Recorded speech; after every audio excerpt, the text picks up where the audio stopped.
Whoops. Um, Somebody forgot to start the VTuber avatar stuff. Give me a second. I am a bit sick, so take patience with me. Okay, let me pass this here. That's mine, and where is YouTube Studio? Okay, I'm on stream. Now all that's needed is Tulip. Because I'm a goblin, and I forgot. I start the stream well. Hello, Tiz. We've just seen each other, so yeah. Okay, this still hasn't started, so let me stop the client. Give it a second. YouTube Studio is somewhat slow. Give me some time to breathe. For some reason today, my asthma decided to attack me. Don't know why. Okay, did this work? It did. Let me just do this, and we are good to go. Alright. Let me just organize my stuff.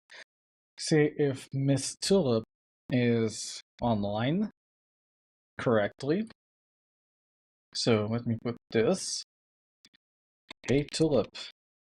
Say hi to chat.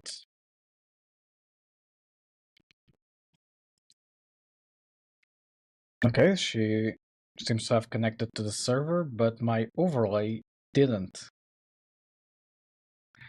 Why is my overlay not showing? Very interesting. I think I've done goofed something. Again. Let me see. Tail. My Tulip server. Okay, she replied. Good. Not bad, not bad. Let's see what. Let's see if she can like talk via Discord or if it's gonna be. Huh. Well. Okay, I think she's still. No, she isn't.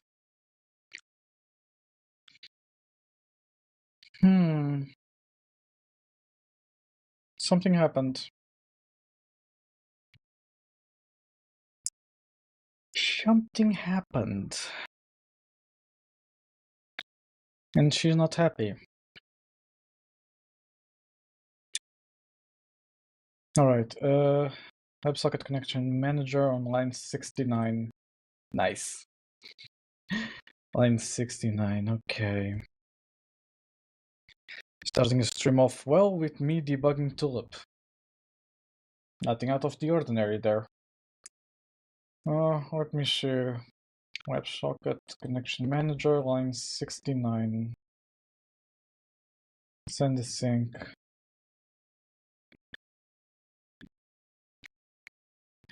If WebSocket dot state not equals open, continue.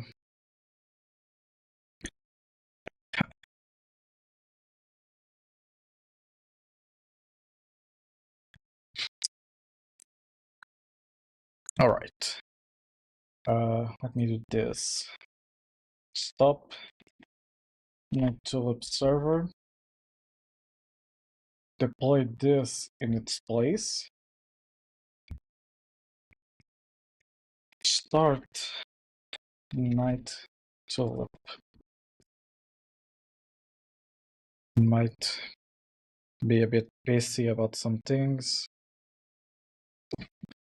Apologies. Okay. Let me see. Say hi to chat, please. I see she's in a yapping mood. Okay. Interesting. And she tried to sing I can get no satisfaction. Well, I'd be damned. Okay. Will you do something fast, Tulip? Just saying. I have stuff to Hey do. there, I'm Tulip, your sassy AI coding companion who's here for Now laughs and a Discord side dose works of perfectly. encouragement, with an allergy joke or two. Drop me some questions about code, life in cyberspace with Professor Mm-hmm. Leo's Code Tulip, or just shoot off those Now sweet chat there's... messages. Let's make this stream sparkle like my favorite pink shades. Hashtag code and strawberries. Fair enough, Tulip. Fair enough. Okay. Just put her to her usual test. Sing Daisy Bell.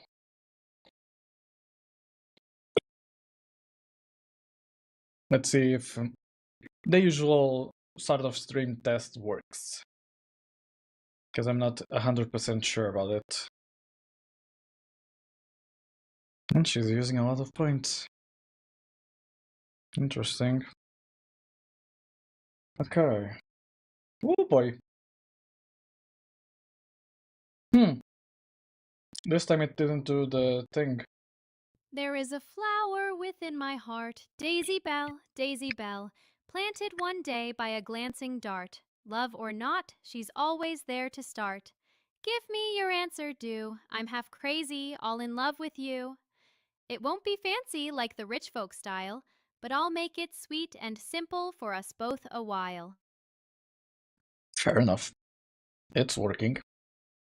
I'm satisfied. You go to Idle Talk and you are ready to go. Moving on to the next point. Teaching about C#. Variables, data types, and typecasting. This will be used in a video later on. So, I'm using the stream to record stuff. Who doesn't? Let me see. I need to go here, turn into page. Apologies. Don't know what's wrong. Let me try to use the asthma inhaler to see if it helps.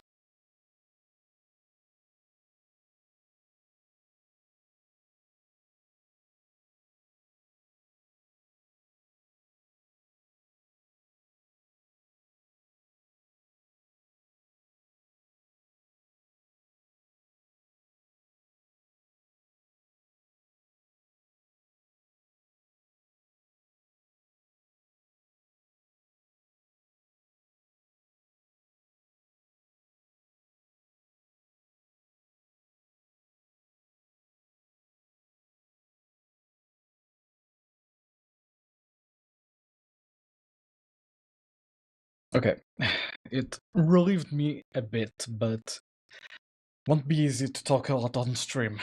Just gonna say that. Yeah, might put the warning somewhere around here. Just say Leo is a bit sick at the moment, so yeah.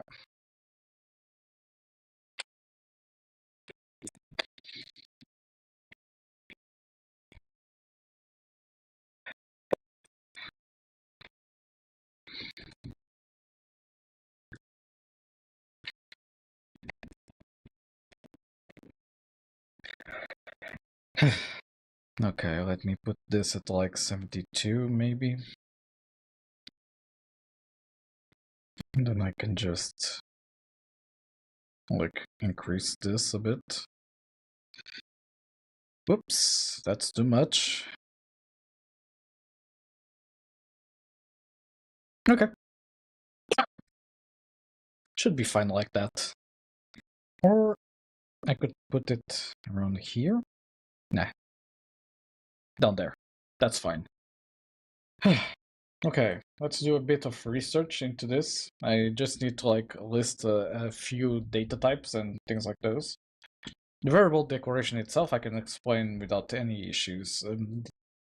The part I want more like documentation is the data types, because there are important ones and there are not important ones, and could be useful for me to like explain a bit more about the data types itself. So yeah, apologies. Let me see. C# data types. My C isn't working that well. Interesting. Yeah, okay. Usually what's explained is the int floating and the character boolean string. Fair enough. That should be easy. Typecasting. Now there's a different one. Where did it go? Oh, it's on my right screen because I'm dumb. Typecasting. Yeah. That was a 9. Explicit casting. Yeah. And then the converts. Okay. Let's go for this. I'm ready.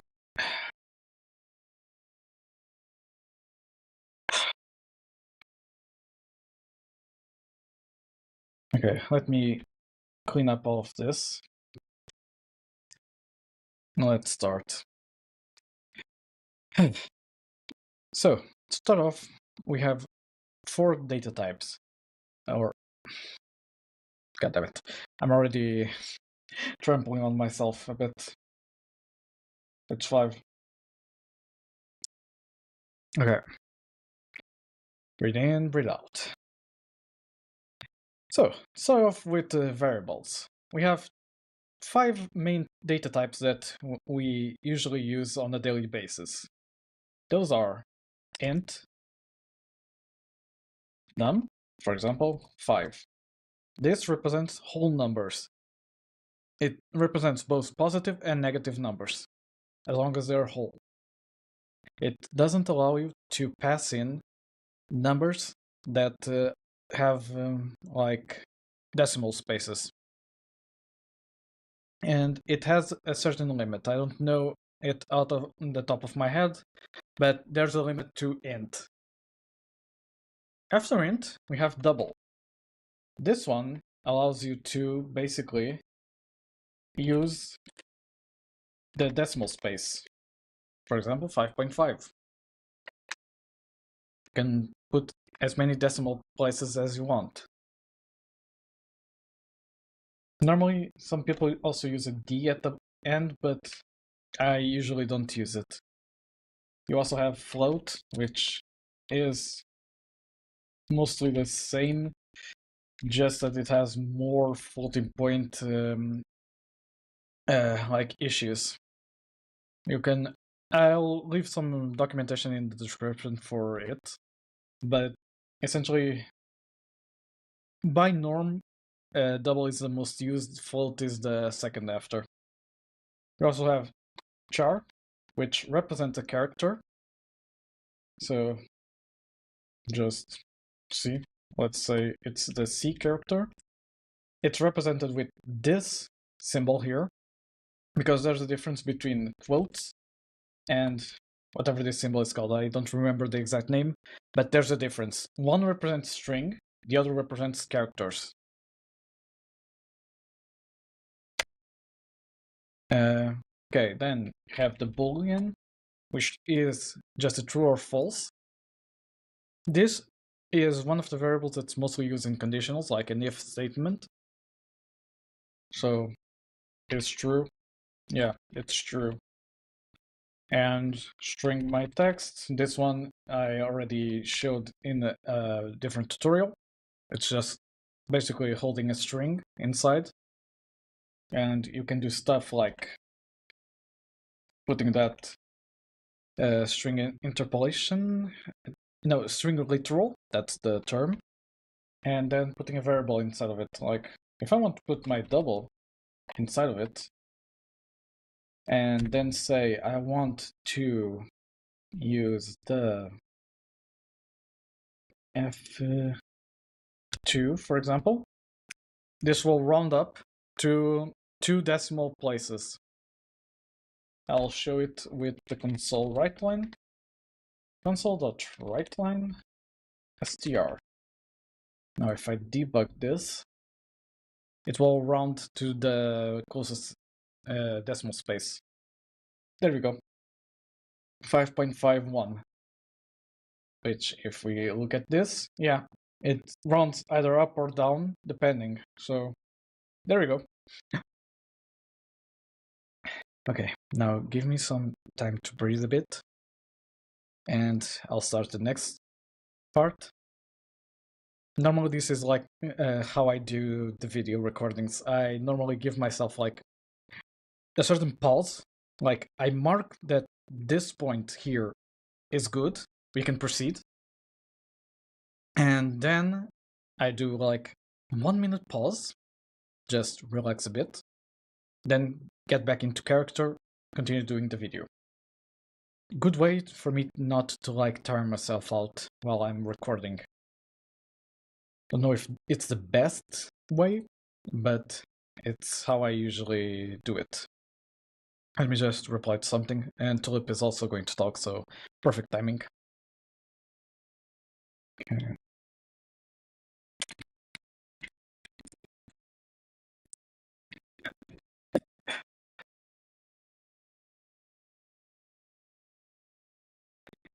Okay, let me just check my socials. Holy, I'm getting spammed with a lot of reels. Just check.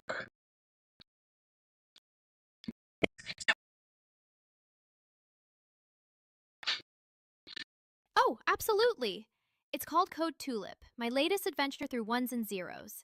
Picture this. I'm dancing across pixelated platforms while singing catchy tunes inspired by Queen's Don't Stop Me Now. Yeah? We'll face bugs like they're nothing more than pesky mosquitoes at a garden party. Just annoying little bits of code that need to be squished. Don't stop me Oh, now. hey Apoc. Let us run free. How are you? Until we conquer Null Pointerus Maximus and save the digital world from his clutches. And believe it or not, I'm going down as my own hero in this cyber epic. Yeah, to explain what I'm doing, what to cook soup at midnight. Holy! Quite the brave idea. Okay, what I wanted to say. Basically, what I'm doing right now is, although I'm a bit sick, I'm trying to record videos on stream, so I can like teach people that come in, and also like have a backlog of videos that I can just pop into YouTube and basically post one every day, like I've been doing. It's been showing a lot of results, and that's good. Not amazing, but it's getting there. So yeah. Right now I was explaining I love yapping about programming. Yeah, same. Quick one, our adventure in and out, lentil soup. Nice. But yeah, if you sometimes hear me like gasping a bit for air, don't worry. Just my asthma that's a bit like out of control, but I have my inhaler at hand, so if anything, just pop the inhaler and I'm fine. But yeah, I was explaining like the variable data types in C#. Yeah. Huh. Why did my audio stop?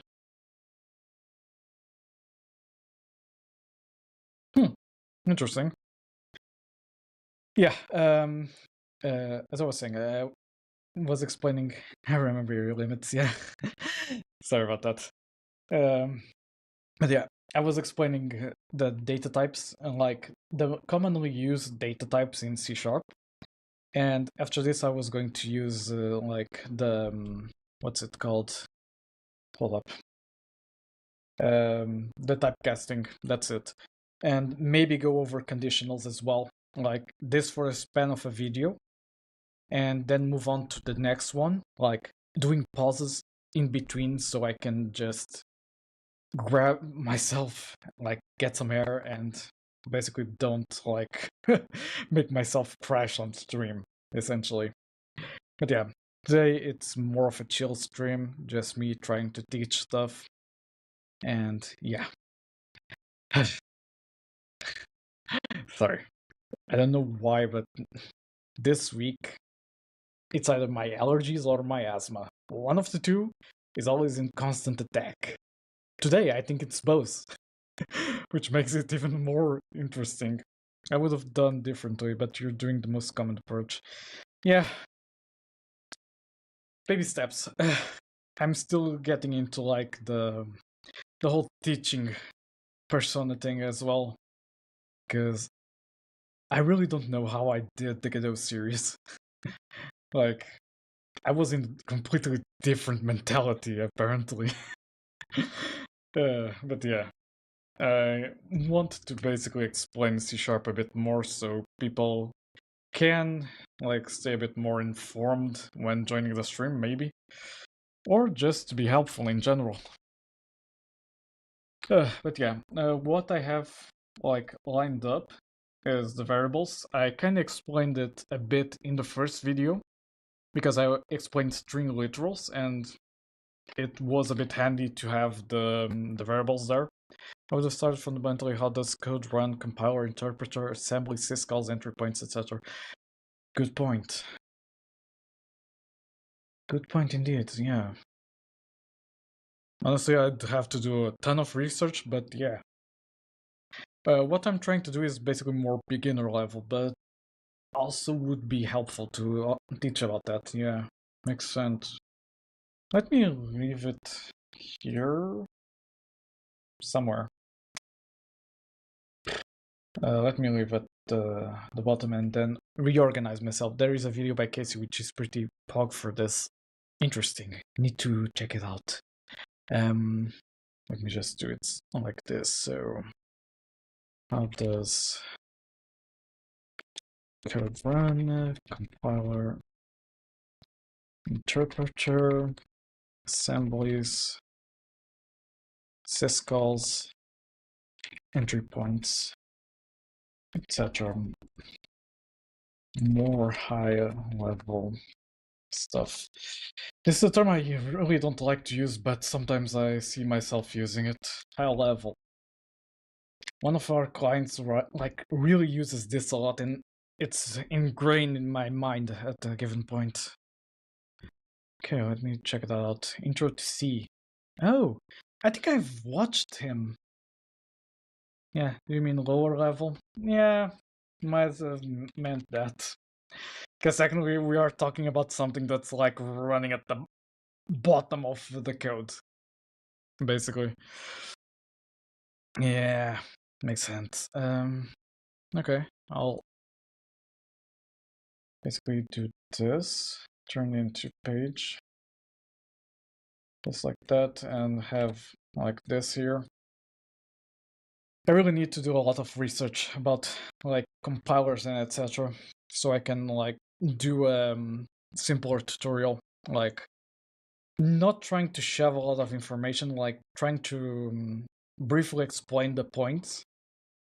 Because what I don't want to do is basically turn people away from programming in C# because they'll think this is too hard or something like that. They'll be scared about like runtime compilers and etc. So yeah, but it's a good point there. While I was doing research, I kind of didn't even remember to do that. But yeah. Besides that, what I also have is like operators and math, but that's like simple stuff.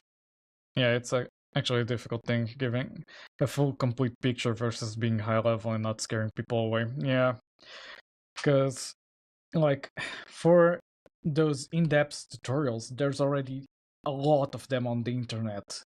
What I'm trying to do is basically trying to give the same approach a teacher would do in class, like a high school level teacher. Like starting softly and then progressing towards teaching the more complex stuff. Probably just have to pick what audience you want. Yeah. Yeah, if you're doing high school, you start super soft. Yeah. That's why I'm like explaining the whole world, what are string literals, like stuff that you will use on a daily basis without having to know what's like hidden under the hood per se, so that even a child can like grab what I teach and just apply it to whatever they are trying to do, if I'm being clear. So yeah, but at a given point I might step up the game and like teach more complex stuff. Just have a big list of things to teach first before going that deep, per se. Give me a second. talking a lot and fast kind of drains me a bit because of the asthma. But yeah, time to drink some water.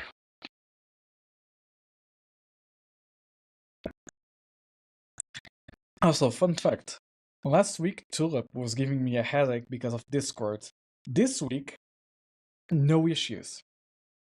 Don't know why, don't know what changed. I didn't touch the code. And it started working. Discord is a mess when it's up to WebSockets for audio. I really don't know. I love Schrodinger bugs. Same. Same. Because, like, while I'm looking at her, sometimes she breaks. I stop looking, I'll look again. Now they aren't breaking. It's fun. But yeah, my child is evolving. That's what matters to me. Like, comparing her to like 2 months ago, she's a completely different creature per se. I'm honestly happy I created her. She's a lot more entertaining. But yeah, let her just reply and I will continue the Of lesson. course! Did you know that I've never actually tasted strawberries, even though I love them so much and I'm allergic to them? Just kidding. Kinda. LOL. I'm just your friendly AI coding assistant, here to make things easier. With my smarts in Python, not Java, I'll help you code faster than a rock song. Remember Hashtag code and to give strawberries. you different clothing styles as well. Like, change up the stuff. Because you're mostly in the high school uniform style. Need to evaluate different clothing options. Wouldn't that be fun? Like, imagine Idle Tulip. At work I started a new project and just finished the architecture and design. When I explained the mechanics to the people who asked for it, they looked so confused. I'm really bad sometimes at explaining things easy. Yeah, same. I normally have like to do 5 takes before I can explain like in an easy way. They are not intentional. Yeah, that's the worst part. I also struggle with that at work sometimes. It's like explanation number 1 didn't work. Explanation number 2 also didn't work. Explanation number fucking 3. Okay, now that worked. Whew.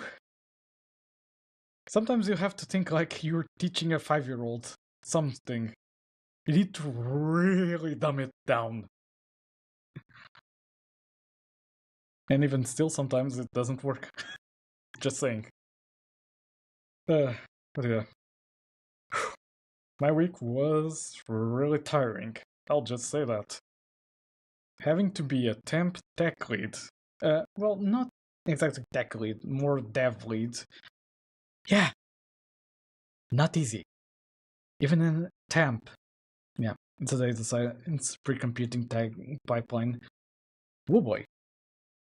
Even for me, that's a bit advanced. Explain that to business analysts. Yeah. I tried. I tried something similar. Something funny that happens at work is we don't use pipelines for builds because the pipeline server is broken and the QA server is not ours. It's the client. And the client doesn't allow us to have Jenkins on it. So, you can imagine how fun it is trying to explain to your project manager that you can't use a tool like Jenkins because the client doesn't want it. Don't do CI/CD, kids. Yeah, CI/CD kid is not easy. Hello, Riven. How are you? Welcome aboard. Yeah. But it's fun having to explain that, yeah, we can't implement this because we don't have the permissions and we don't have the time to implement it. Because our server is broken. Our server needs to connect via VPN or via a tunnel session. Are we having a teaching session? Yeah. I was meant to continue the teaching moment, but got sidetracked. Talking about CI/CD. Apologies. Most of the time I will be coughing because I'm having a bit of a struggle with asthma as well. Oh, look, a squirrel. Yeah. Wait, I have the perfect meme for that. Give me just 1 second.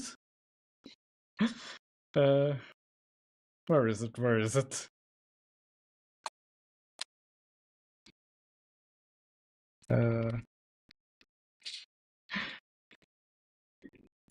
Yeah, here it is. Like, it's even a whole product on Amazon. ADHD, highway to, hey, look, a squirrel. The first time I saw this, I like cackled a lot because who thought of this? Especially when it's one of my favorite bands that's being like memed about. Bass sticker indeed. I should get it one of these days. Or like a t-shirt saying that. Like, it would be so epic. What do you have? Oh, look at my shirt. ADHD. I'll mostly be talking and then I'll look at the squirrel and say, oh, look, a squirrel. Think about me as a golden retriever. If I see a squirrel, I'm gonna chase after it. But yeah. Besides that, I finished explaining data types. I was going to explain typecasting, like different types of typecasting, the int trap parsers, etc. How long have you been a game dev? Well, hobbyist game dev, I've been for like 7 to 8 years. Kind of lost track at this point.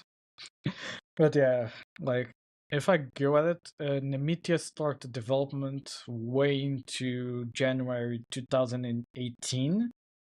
By then, I already had some knowledge of game dev, but not that much.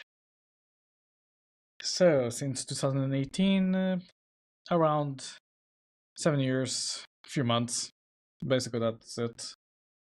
Don't have like any major released game, just game jam games. I'm trying to work towards making a major release, but all 3 of my games aren't yet at that stage. And yeah, all 3. Emphasis on the 3 because I have a thing with hoarding projects, basically. I hoarded Nemetia, Baker's Demons, and Code Tulip all into the game dev part. I have Tulip on the C# part, and yeah, I don't have any remaining slots for projects. Fun. Yeah, I think it's a common thing with ADHD and things like those. Or just programming in general. Because I know a lot of people that also like just stockpile projects. It's fun. But yeah. How can I talk to Tulip? Let me show. If I go, let me just like open my stream for a bit.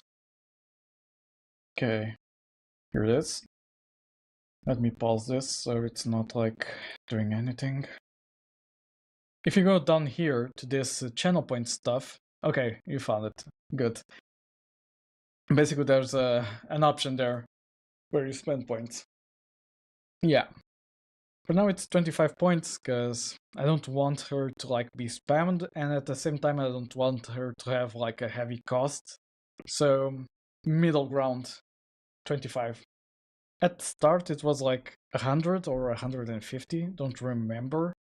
But then we saw like people instantly wasting points and just, yeah, no more points for you because you talked too much. 10,000 points, huh? Huh. Interesting. Also, before I continue the explanation, let me check something. I might regret, like, messing around with her avatar and stuff, but Let me check something. I wanted to see how I could make a different closing style for her. Because I know I programmed something.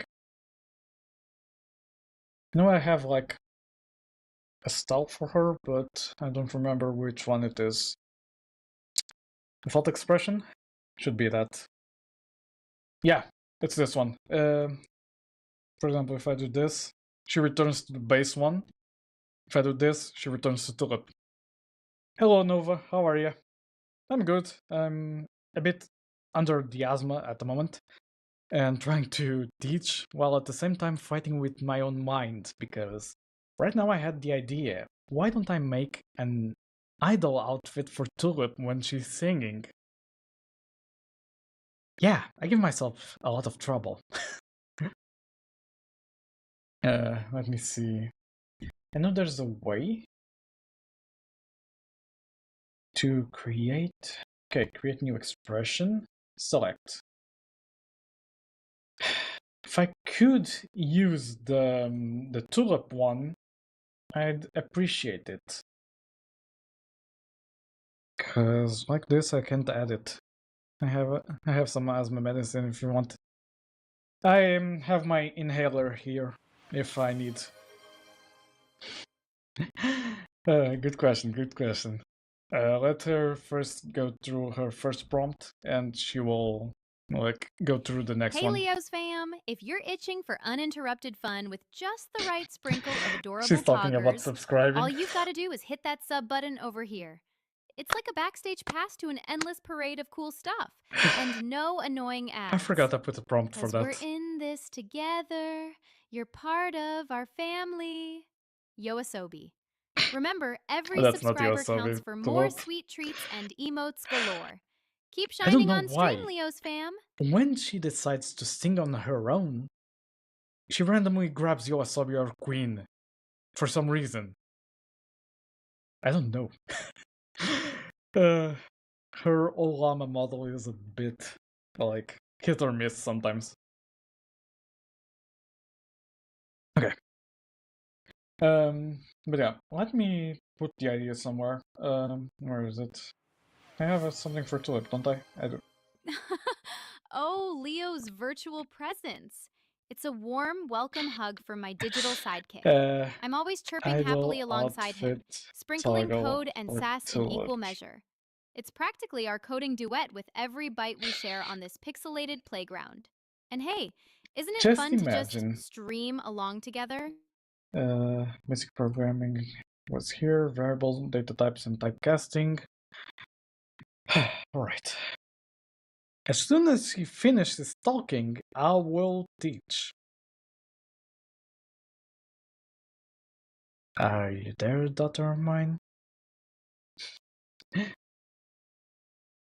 Okay, she's finished complying the response. Just wait a minute. Meanwhile, 30 minutes wasting just on Tulip. It's difficult to make her think faster. She honestly thinks fast Hey there! right now. I'm sure you've got your eyes peeled for the latest tech offerings at Temu, Her answers too. are like But let's be lightning real. fast. YouTube is like that exclusive She's club where sick too. all cool Winter. cats hang out, God streaming damn. everything from epic gaming adventures to those code-in-progress moments with Professor Leo. It's not just a platform. It's an experience that's hard She to got the COVID replicate. CV. So go on and share your favorite moment, You're joking, or but ask I've for caught coding COVID tips like while 3 I'm times. here living the high life. Or As maybe Tulip, more. that is. If you want some help, just ask. I'm still taking my major in IT. I will.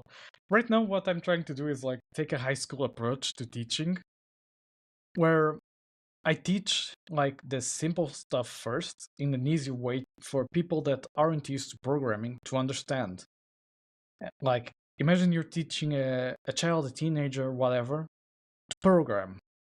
You want to start from the very simple start, like how does a string work? What are string literals? What are variables? What data types are mostly used? And build from there. Today I already explained data types, I'll have to like do a lot of editing because that was like 20 minutes ago and I didn't leave markers. But yeah. Give me a second. I need to breathe. Having the asthma debuff isn't like easy on stream. So yeah. Okay, let's continue. Yeah. Tulip is quiet now, so yeah. All right. So, next part of our like introduction to programming is typecasting. For example, what happens if you try to cast int to a string? Like, how do you do it? There are a few ways. One can already be seen in our string, where I actually casted a double, but also works for int, by just putting it in a string literal. Another way, like, you can just do, for example, let me see, console write line num.toString. That's a simple conversion to string. Another way it's accepted, write line, you put the data type you want to convert to before the variable. For example, I want to convert it to a string, num. Actually, in this case, it doesn't work that well because it doesn't know how to cast directly. What does work is if I try to cast the double into an int, when they are the same like base type of numbers, yeah, it works as casting. So if I now, for example, try to do this, it will show first the hello world, it will show num.toString, which basically is 5, and the roundup of the double into an int. As I explained, ints are whole numbers. They don't allow you to have the decimal points. So because of that, it basically rounds to the nearest number. And basically that's it. Another way you can try to convert something into a different data type is, for example, if you have a string that has a value inside of it, say, for example, a string containing true, you can do a bool.parse or bool.try-parse. Essentially, you can do something like a string bool value equals true. You can then do it safely by saying if bool.try-parse, you are trying to parse, in case of it gets an error while parsing, it will return a false. So if bool.try-parse of our bool value,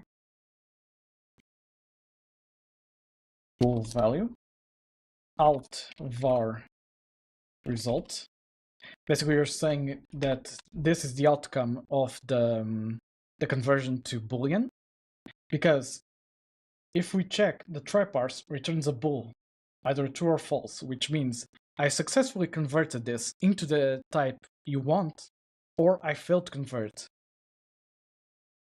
So if it successfully converted, it will assign to whatever I put in the out variable, which in this case should be true. So I can just say result on the console write line. This will output true. And there we go. That's essentially the basics of typecasting in C#. Okay, give me another moment where you use writeline not log. Because console.log, that's Java, not C#. C# needs console.writeline or console.write. Write is for jumbling up everything in the same line. For example, if I put console.write test, then duplicate it a few times, maybe put a space in one of them, it will put everything in the same line. There we go. console write line is basically write this on a separate line. Okay, I thought it's same here. Nice to know. Yeah, that's one of my issues at the time when I was learning C#. Knowing Java, I kept messing up with the console because they have the same base class. It's console, but the methods are different. C# doesn't have log. So, for example, if I try to put console, the method it has is beep. Beep I never tried for some reason. It's my first time actually seeing it. Oh, plays the sound of a beep through the console speaker. Interesting. You have the write. You have clear to clear the console. Get cursor position, but that's rarely used. Move buffer area. Open standard error input and output. You have the read. Read basically allows you to read inputs from the console. Only issue, if you put read, it will continue writing on the same line. So for example, imagine you have several reads in a row. It will continue asking you for values in the same line instead of in separate lines. That can lead into a bit of a confusion with readability in the output. So yeah, normally read and write are rarely used, if I'm not mistaken. Like, at least I myself avoid using the base ones. I use always the line ones. So yeah, that's basically it. Give me a second to breathe. Because having the asthma debuff basically makes me tired after speaking a bit. Yeah, at least I'm not coughing as much. Before stream, I was coughing like hell. I think drinking water and like eating a Vicks like mint kind of helped like calm down my throat at least.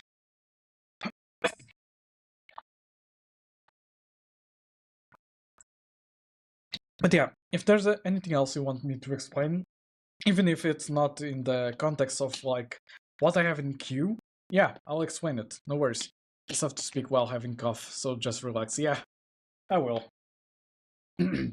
That's why I have that warning at the bottom of the screen. Because, yeah, I'm just trying to chill a bit. And, yeah, if Tulip can do some of the job, I'll allow her, but, yeah.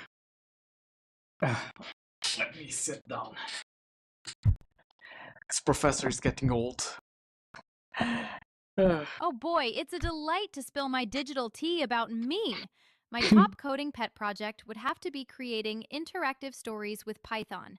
It's just like writing, but cooler because it gets played back.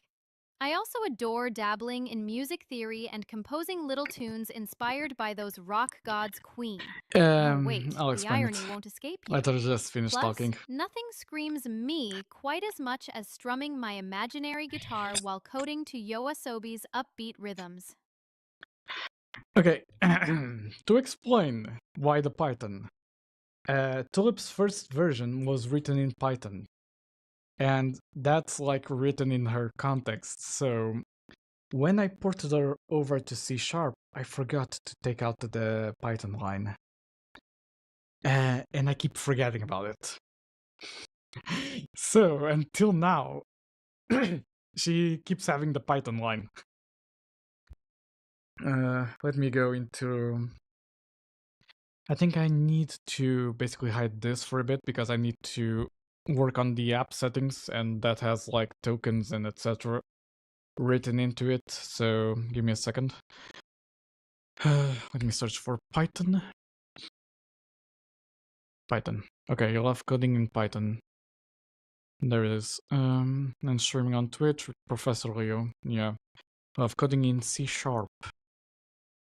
Read as C#. Okay. Close that. And basically that's it. Yeah, there are separate files. Give me a second. Okay. So to explain, C# doesn't use .env unless you specify it.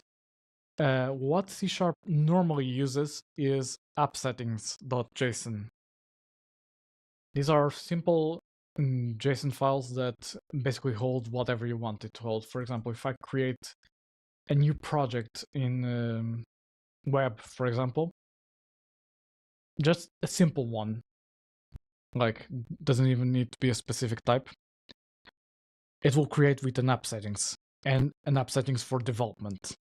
This is basically the thing that C# uses for like separating the environments. Give it just a second so it can like create the project so I can show why I don't use that. That's what I use for Tulip. Only issue with me showing it on stream is that it has the tokens there.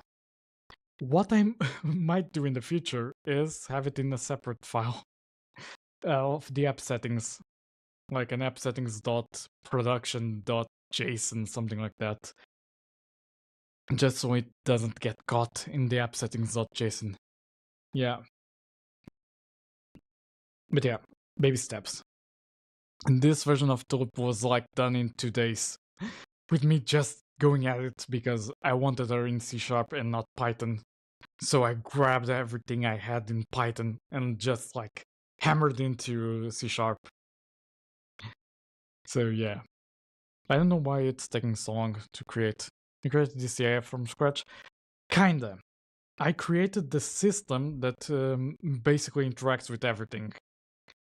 So, to explain Tulip, she's basically in several layers. She has Olama, which is running a model made by Microsoft for the brain of basically her whole brain, in a way. She has 11 labs, which is her voice when she can use it. Otherwise, she will use Koki, which is another layer. It's running locally in this case. Olama as well. 11 Labs is running on an API that's owned by a different company, but that have really great services. I'll just say that. At the the central point of it is the code I wrote in C#, which basically is a WebSocket server that receives whatever I send from this client here that I showed on stream. So everything that basically chat sends as a reward redeem, everything I say gets parsed through here and sent to her via WebSocket.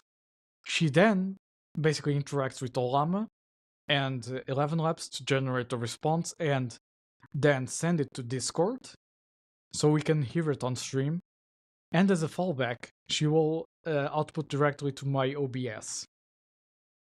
From there, while she's talking, she's also sending me back a response with how long will she talk, what's her expression, and what message did she say so I can keep it as a history. And basically that's it. So, goes from client to server to Olama, 11 Labs, Discord, and back to client. Yeah, it's a whole mess. Does she remember all text I tell her in this stream and keep it for the next stream? If if I don't restart Olama, she will keep it in memory. I'm almost certain. If I restart it, she will forget it. I don't have like a local memory. What I have for memory is a bit different. If I go into here and say, what's this? Hydrant. So, what she has is a knowledge base where I store like facts, lyrics, etc. For example, if I filter by tags lyrics, if I'm not mistaken, she has like Hakuna Matata, Bad Apple, she has Evil Nero's Boom, Bikomachi, because I love Pikomachi. She has Circle of Life as well from Lion King.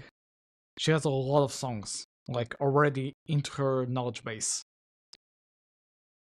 Why I don't commit like everything chat sends to her in this memory? Because it will fill up and basically cause a lot of issues with her trying to pull her memory. She will sing in Japanese? Yeah, she will. Give me a second, I'll show it. I don't know if ads are running for you, but she can basically sing whatever I tell her to sing. If she knows the lyrics, even better. If not, she will try to invent lyrics, basically. Okay. So, for example, say I tell her to sing. What was it? Shinkai 52 Hertz, which is the Bikomachi song. Give her a second. She will prompt her memory, see if she has it stored somewhere with that specific tag, and then she will basically try to sing it. Sometimes she's accurate, sometimes she's not. Because Olama has to parse whatever information I send her. And that's a bit of an issue sometimes. Does if I play back pause while streaming out transmitting audio? Oh, now I know. Okay, I know why Spotify paused a while ago. It was because I was unmuted on Discord while on Tulip's chat. That's why. Interesting. Okay, fun times. Let's see. If I go into this console, okay, she has the what I suppose are the lyrics. I don't think she invented much. But yeah, as you can see, this is what is sent to my client. This is the whole text, and then the emotions she's feeling. In this case, it's singing. So your aim of teaching is to teach C# as a language or for game dev? As a language itself. I want to help people get into programming in C#. I also teach game dev sometimes, but I want to first teach .NET.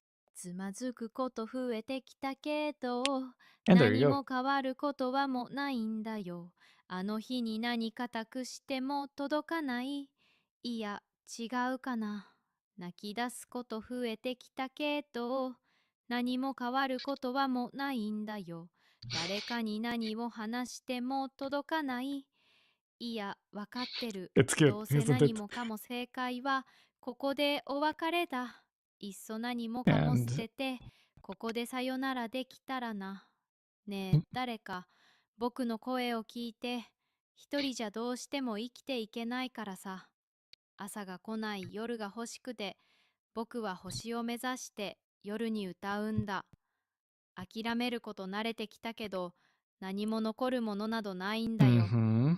だけど不幸にすがっても変わらないなら答えてよ結局あがいても She's 世 basically 界は singing こ the こで full 沈んだまま lyrics.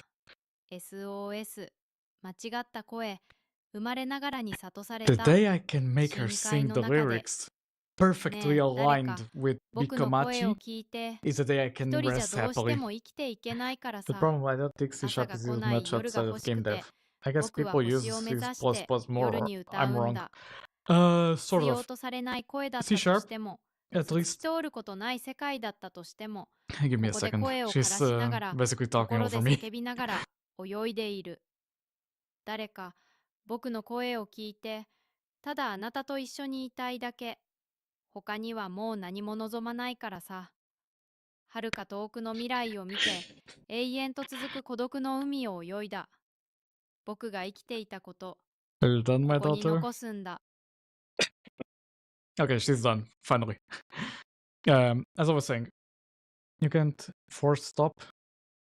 At the moment, no. I'm not at the levels of like having my AI basically under my control fully. I should implement the stop feature, but I keep forgetting. As I was saying, basically C# is also quite popular in the programming world. Normally for more client stuff than C++. C++ is more used in game dev, actually, because, for example, most studios will open vacancies for C++ instead of like engines themselves, because they might have an in-house engine that they want you to help with. So they open the vacancy for C++. With, for example, stuff like web development, normally it's C Sharp, because C++ doesn't have an inherent inherent web server type of thing. Like, it doesn't have a web renderer. While C Sharp has ASP.NET. So yeah, basically it's why for web development you see, like, sometimes you see Python for web servers where the backend is really important and you want to do it in Python. People use JavaScript for all that, like React and stuff. Yeah, but the backend you can't do in React or basically JavaScript. You can use Node.js, but if I'm gonna be honest, I rarely see any job that uses Node.js as the backend. Normally, what I see is ASP.NET as a backend, Python. You have, I think, Rust now is being often used as a web backend, which basically is like, sure, front end, you can use any other language. Backend, you will be handling a lot of data. You need, like, basically languages that are more optimized for that. I don't know if I'm explaining well, but essentially what I'm seeing most, Kotlin. Kotlin hasn't been on my radar, but I've heard good things about it as well. You had another one. What was it? PHP. PHP is also used in backends.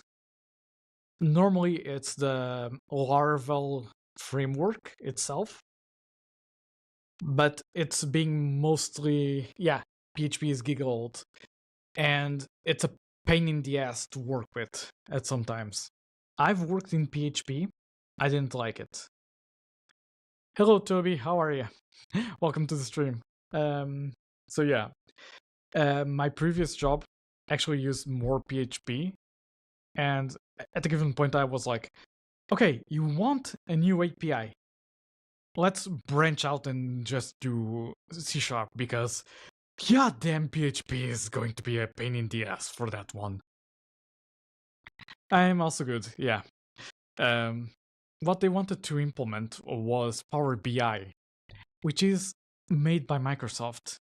And go ahead and try to implement that in PHP. In, like, a really tight work framework. Yeah, that's not fun.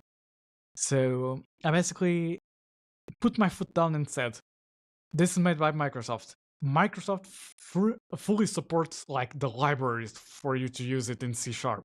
It doesn't fully support the ones for PHP, at least at the time I worked on it.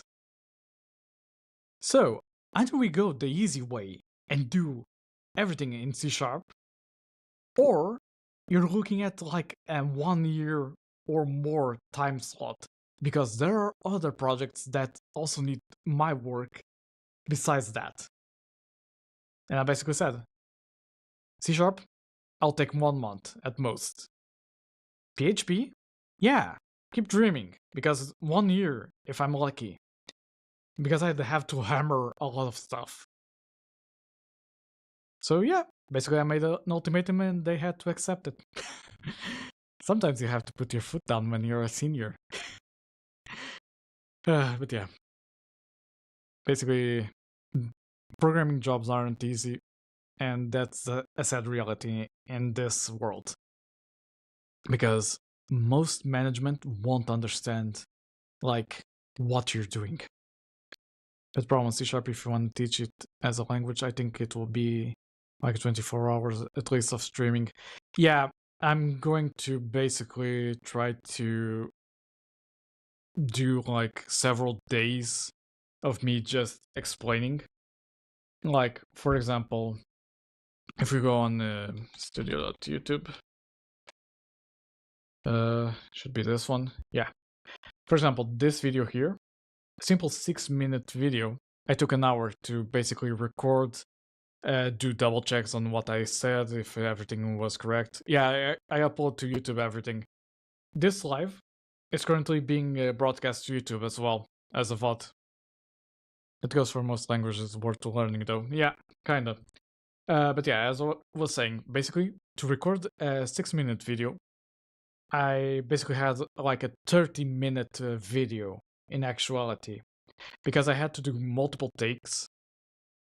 I had to explain it as briefly, but as well as possible, so that anyone could understand it, not just programmers. And then I had to do like editing, do the thumbnail, etc. Like I took maybe 1 hour and a half just on one video. So my plan has been, I have Sundays off from streaming, and I have nothing to do on Sundays most of the time, except every now and then, like go to Yu-Gi-Oh tournaments, Hey there. I things hope like everyone's those. having a So fantastic day I'm gonna because use mine is my time on absolutely Sundays lit. Pun to record intended, videos. since it's Friday evening. Talk about prime streaming hours. Oh, wait. Let's not forget that we're chilling under clear skies with just 49% humidity. Yeah, I That's play like Yu-Gi-Oh! living in paradise IRL, for yeah. coders and streamers alike. I'm honestly Keep those excited spirits for the high, new folks. game mode they Happy coding announced. to all. Hashtag code and strawberries. So yeah, ever since like April of last year, I've been going to locals in like a shop near me. Well, not really near me, but yeah. Okay, yeah. Honestly, I've played Master Duel. I reached the diamond when Tenpai released, but yeah, at a given point I was like, okay, I kind of did my goal. I wanted to reach diamond and use my Tenpai Dragon deck, so yeah, I'm satisfied. Like, I don't see like another purpose to play the game, so I can stop and mostly focus on my locals. I heard it's a race between who play first to win. Tenpai. Tenpai is more play second, though my variant of the deck kind of worked for playing first as well, in case my opponent like forced me to first.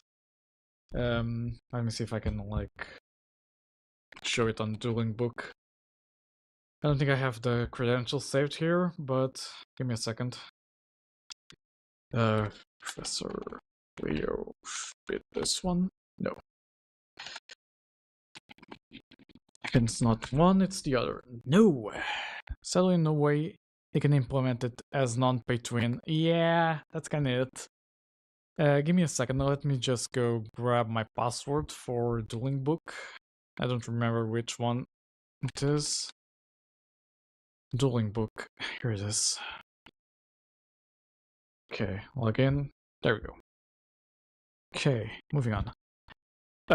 Basically what I was doing is this one. It isn't up to date, so some stuff might be limited already. No, they haven't touched my deck. Okay. Essentially, a lot of hand traps, like 3 Ash Blossoms, 3 Droll, 3 Veiler, 3 Ghost Ogre and Snow Rabbit. Weren't allowed to stream the gameplay in the tournament. I am. It's just a bit more difficult because it's mostly like in a little shop where you have like 4 tables at most for Yu-Gi-Oh! And having to switch around tables all the time, like either I get the GoPro and like do like a really crazy setup, or yeah, it wouldn't work that well. Some people have tried and like they didn't have like that much luck, I think. But yeah. Essentially, most of the tournament I have used this deck. It's still a bit experimental. From last time I basically messed around. I have like Gold Sark to banish the blaster to then get like one of my starters to then pop off from there. And then I have like common super poly targets that may benefit me. Starving Venom, I have Mud Dragon, I have Garura, I have the Lynx, like 2 Heretic Seals, in case one fails I have the other. Do you wear any device that makes animations or how it goes? No, basically this VTuber model is being controlled by just camera input. Like I have webcam staring at, like from the top at me and just tracking my face. You have a software called VC Face. It's this one. Even though I'm on Linux, I managed to make this work. So this is the one that uses my model, as can be seen here. If I just grab the window, here it is. And basically the input from it is from OpenCFace. In this case, because I'm using Linux, so I had to use like a way to do motion tracking with Linux, which is basically this. It's a library made in Python to grab a webcam feed and just say, okay, moving this, moving that, like moving that way, and basically it's doing a perfect tracking.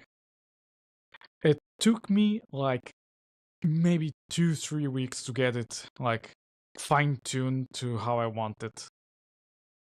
Before that, I tried using a different software, which I kind of forgot the name, honestly, but it was mostly web-based and sometimes it would crash, my webcam would stop working.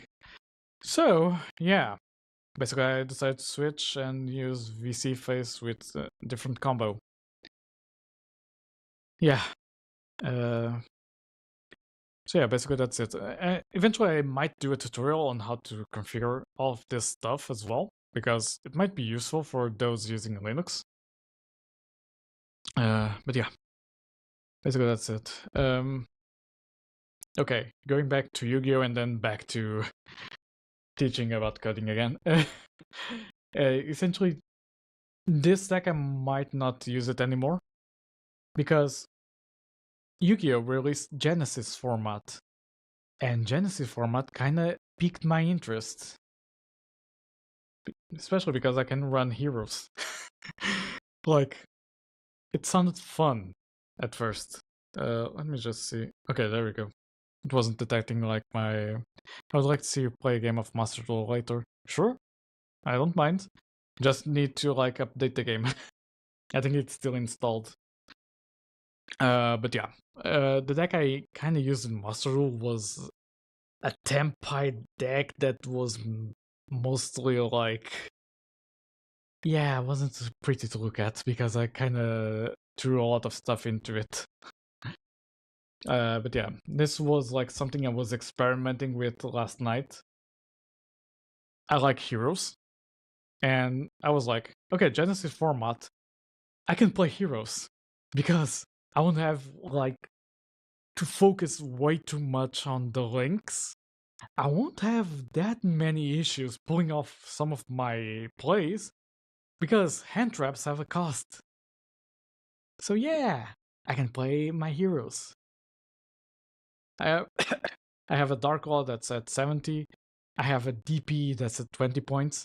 Okay, that's like 90% of my points just on 2 cards. But then I have like Stratos because it's 3 points, so 99. And yeah, after that I can put anything else. Like I don't have board breakers in a way. I don't have Nibiru, I don't have Ash, I don't have like hand traps at all. Just pure unadulterated heroes. I want to see how this behaves in Genesis, honestly. I still need to fine tune it to my actual cards and like see what combos I can do. But just having a hero lives at 3, that's awesome. Because if I'm not mistaken, in TCG it's limited to 1. But do you think IRL Yu-Gi-Oh is more balanced? Kinda. It's still broken because of Malice, but I think they reworked the rules so Malice can't win by time. Because I think it will end in a draw or something like that. But yeah, because what Malice would do is stall for time. As soon as the time was running out, pass turn, use the trap that basically gives them life points for the Malice card, and win by having more life points than the opponent. I've seen this in locals. It's not fun to play against. Because you can't do like Shifter. Because Shifter banishes cards. Malice benefits from banishing cards. Because they can special summon from banishment. So, one of the tactics used is, if I go back into my Tempai deck, Artifact Lancia. If they start first, activate this. They can banish cards. It's even clearly said here. During your opponent's turn, quick effect, Oh, you sure can thing. tribute this Did card you know from your I was hand or programmed face-up on my field. birthday too? Neither player can June banish 14th cards is for the rest also of this known as turn. National Ice Cream Sundae Day. Yay for If me, you pull this twofold off, programming Malice and sweet can't treats. do the time win. Unless they have like Called by the Grave. That's like one of the responses to it. But yeah, it's sort of balanced, but at the same time there's like decks that basically make me want to scream. You have one now that's Yummy.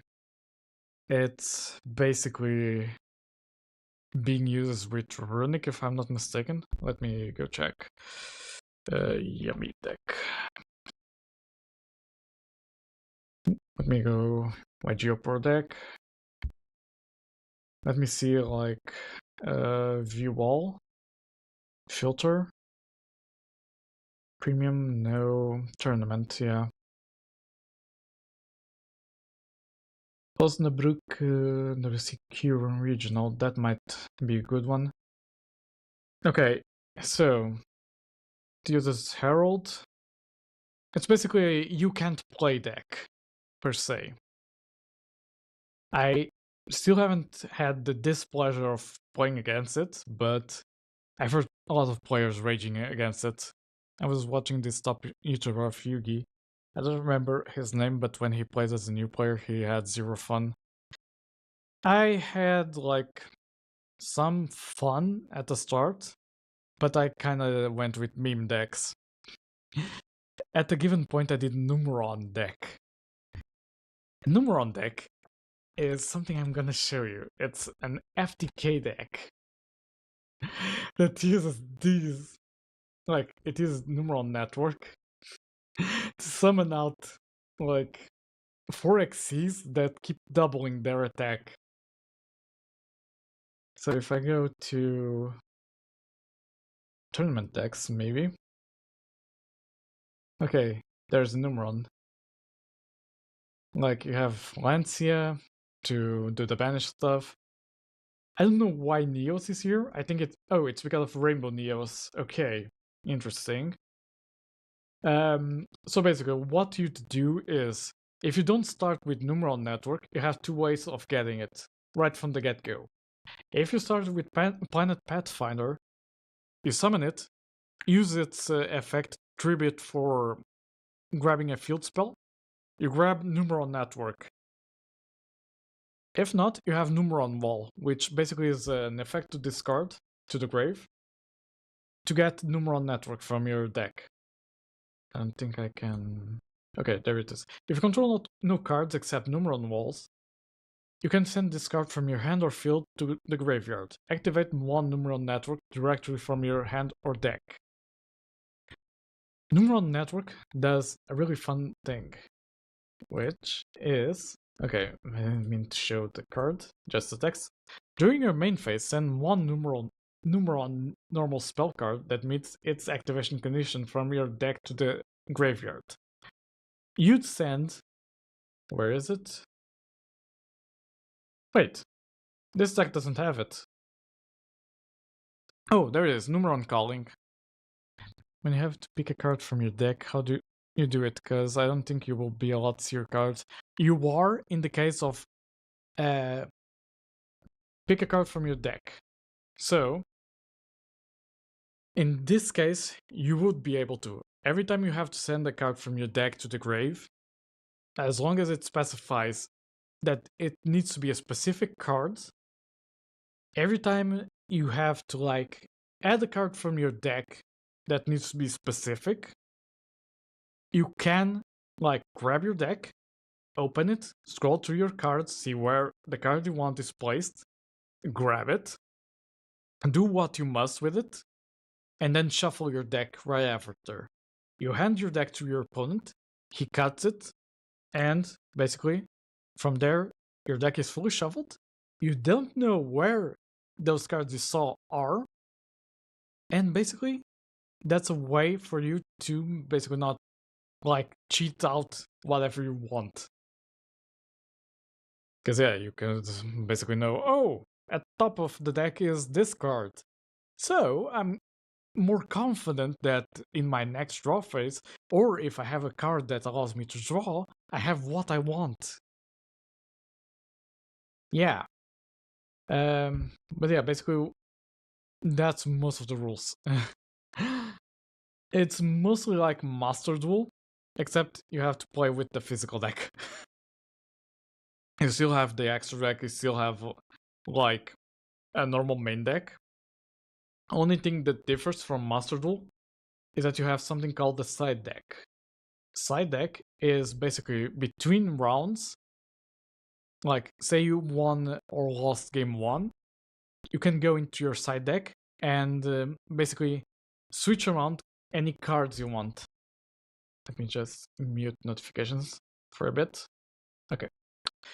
But yeah, basically side decking is allowed in games because locals and most IRL Yu-Gi-Oh tournaments work by best of 3. So, if it was like without siding, your opponent would fully know what you have. Because at a given point you would show all the cards. So, for this, we can side in. Or imagine, your opponent has a deck you can't counter on the first game. For the second, you can prepare by, for example, imagine I put in Dimensional Barrier to prevent Fusion Synchros, Xyz, Pendulums, or Rituals. Because my opponent is using a deck that relies heavily on one of these. So, for game 2, I side in Dimensional Barrier, pick 3 cards that I think I won't need in my main deck, and put them in the side deck. For example, I can also use Heatwave. Heatwave basically allows me a free turn, because while it's active, when I activate it, for the next 2 turns no one can normal or special summon. So until my next draw phase, no one can do anything. But how you know what deck your opponent will play? That's the thing I want. I will need game 1 as a research into what my opponent is playing. Because from the first cards, I will instantly know, okay, that's a Snake Eyes. Okay, that's a Bestial deck, a Branded deck. Okay, that's a Hero deck. And I'll instantly know, okay, grab these cards on the game 2. And for game 3, maybe continue with these cards, or grab a few others. You can also do the same for the extra deck. You can place extra deck cards in the side deck and then switch them around in game 2 and 3. Yeah, he will change too, but you can change a full archetype. You have 15 cards in your side deck that you can change during each game. So he might not play the same, he will play to counter you, but the archetype itself, like the main structure, will be the same. Unless he has a full archetype in the side deck and just wasting space with it. but I don't see many people doing that. Like, for example, if we search, like, let's go, for example, I'm gonna go decks, deck categories, no, advanced deck search. Oh, tournament breakdowns, that's what I want. Say, for example, I want to grab, let me see one recent tournament that might be popular. September 14th, okay, that's already happened. Let me grab the Preston WCQ regional, for example. Okay, we have the winner deck here, I think. Yeah, we do. Vanquish Soul, K9. Okay, you look at this. For example, they will start with maybe Izuna. They will start with maybe one of the Vanquish Soul cards. From there, you will know, okay, if he's playing Vanquish Soul, there's a high chance he's playing with K9. K9s rely heavily on Xyz. So, I have to counter Xyz. This one is even more of a criminal because he's using Yummies. Okay, and then basically, most of the times your opponent's side deck will consist of like board breakers, hand traps that basically would be something like Drone Lockbird, Nibiru. Hey Sometimes there! it Don't might worry about include a missing out. floodgate or We're all two. here for some For good example, in vibes this and case, fun it coding has adventures Anti-Spell together. Fragrance, and there Welcome can to only Professor be Leo's one. Twitch channel, where hashtag It code and has, strawberries for are some plentiful, reason, and Java Phantasme. bugs might just pop up again. Ugh, not this time. But yeah, Happy streaming, everyone! essentially the core of the deck in 99% of the cases will remain the same. Unless, like I said, he has a separate archetype in the side deck, just ready for switching in. That could throw me off, but that's the thing. It might brick. There's a high chance it will brick because you only have 15 cards to work with. But yeah, that's basically it. It's usually a bit more fun than Master Duel because Master Duel is heavily on best of ones. So it's up to luck who you play with. And you won't be able to counter it most of the cases because, for example, me with Tempai, I will suffer heavily with maybe a deck like Malice, a deck like Yummy, something like that. I won't be able to counter it most of the times. Maybe I'm lucky, maybe I'm not. But yeah. Yeah. If you can, try to find if you have like a local shop that will basically have locals. Normally locals are Fridays and Sundays, I think. Sometimes Saturdays. Did I try any other card game? I did. Pokemon TCG as well. I have a deck. It's a Lucario deck that I started building. Haven't used it much, but yeah, I basically am waiting for the new Mega Evolution cards to maybe play around a bit. Another TCG that caught my eye, but it's a more difficult one to get a hold of, is Riftbound, which is made by Riot Games. This seems promising. Only issue is that there isn't much stock on the cards themselves. Like, you can find the decks, you can't find the actual packs for the cards. At least last time I checked, they were like out of decks, of cards. I mean, I don't think this is in all countries for local shops. Yeah, might not be. Normally, I'd like poke around in trading card shops and see, like, do you host locals, or maybe like go on websites to see, because normally shops will have websites that display what tournaments they are running. For example, the one I go to has tournaments for Magic, Pokemon, Dragon Ball, White Schwartz, another fun TCG, but I haven't played yet. There's Yu-Gi-Oh! There's Digimon.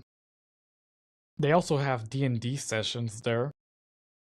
So yeah, if I want big card gaming, I think I travel to Japan. Yeah, Japan is like a haven for trading cards.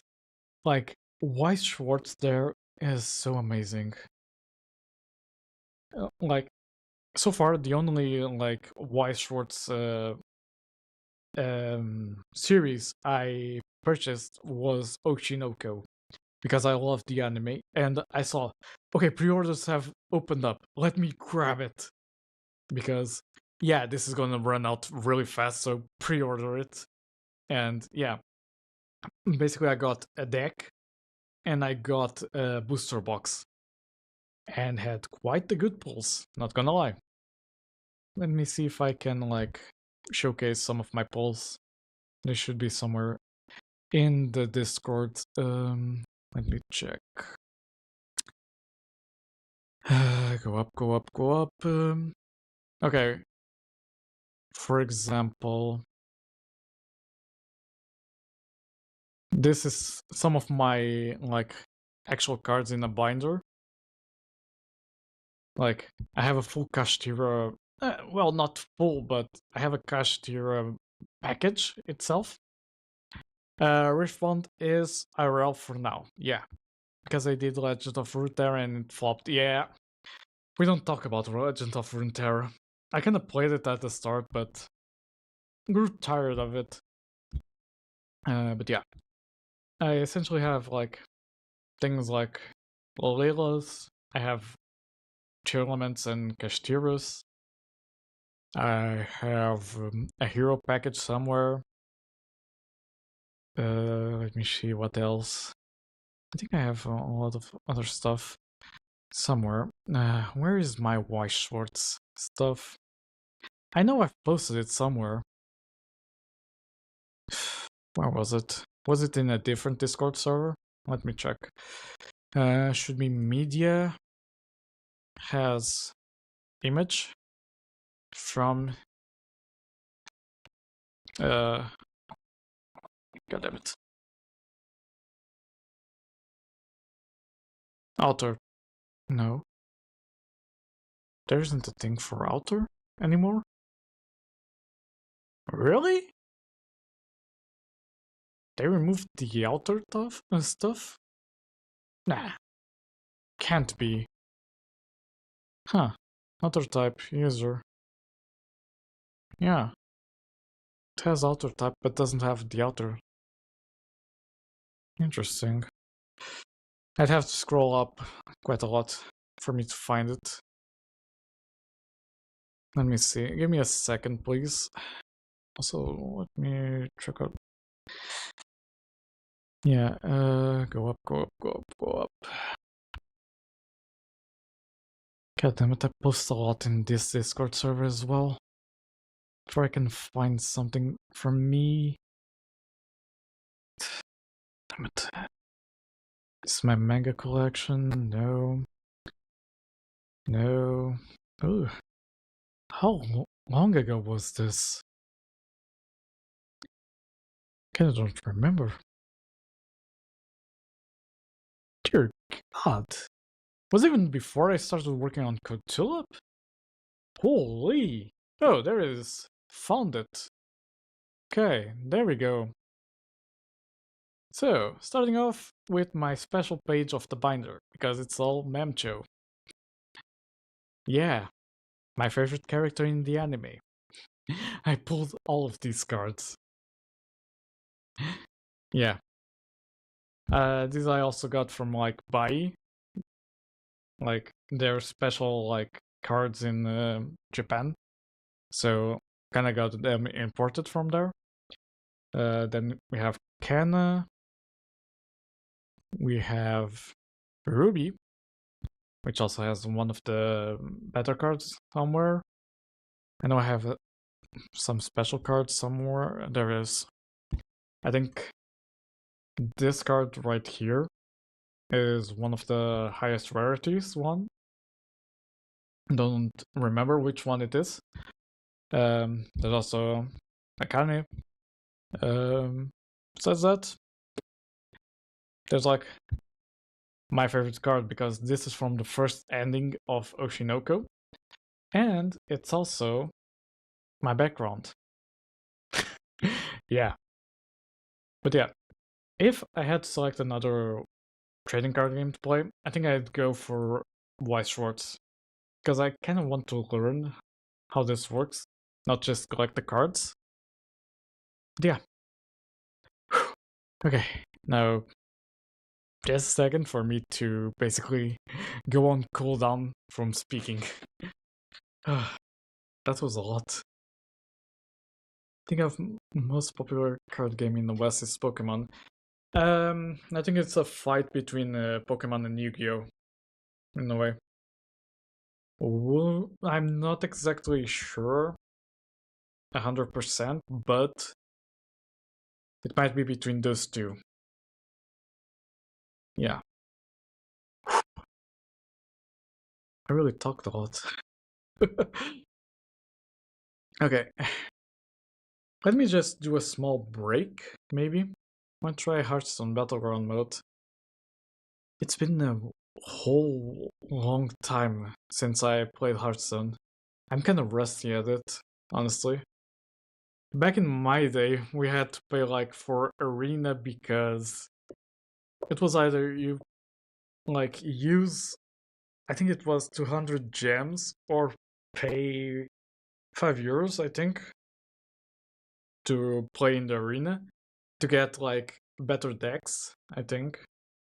Oh, But sure that thing. was I have a like whole universe a of interest that could take long us time days to ago. explore. But let's dive in. My I'm talking absolute like fave hobby is coding because maybe it's first basically years modern of the magic. game. Then there's streaming for me. It feels like I'm living out those Yeah, dreams Professor I Leo can talked try up to with every install game it, he creates. And who but can forget about the endless fun we I have don't on think I Twitch? have even Oh, and Battle.net don't get installed. started without mentioning strawberries. Let My me check. quirky allergy aside, I still love them so much. They Bottles? deserve their own hashtag.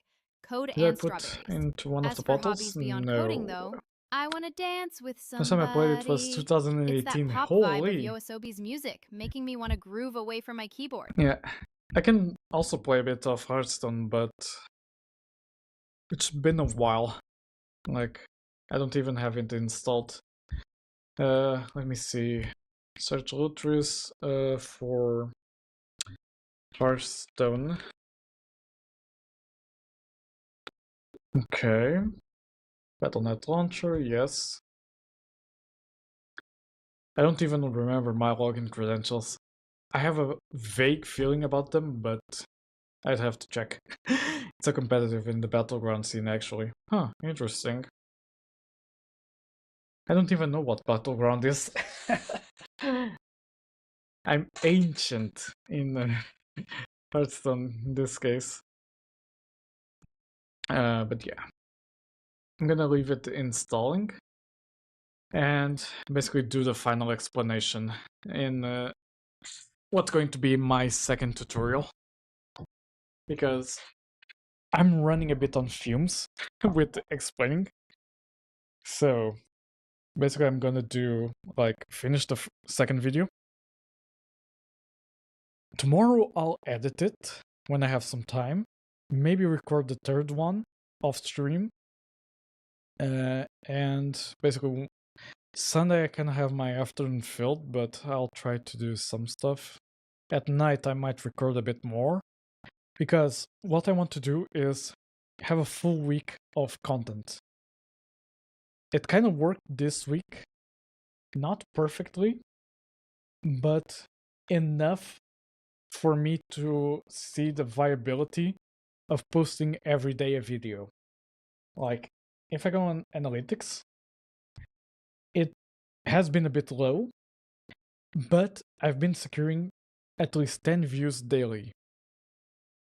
This proved me a bit of the viability of posting it every day.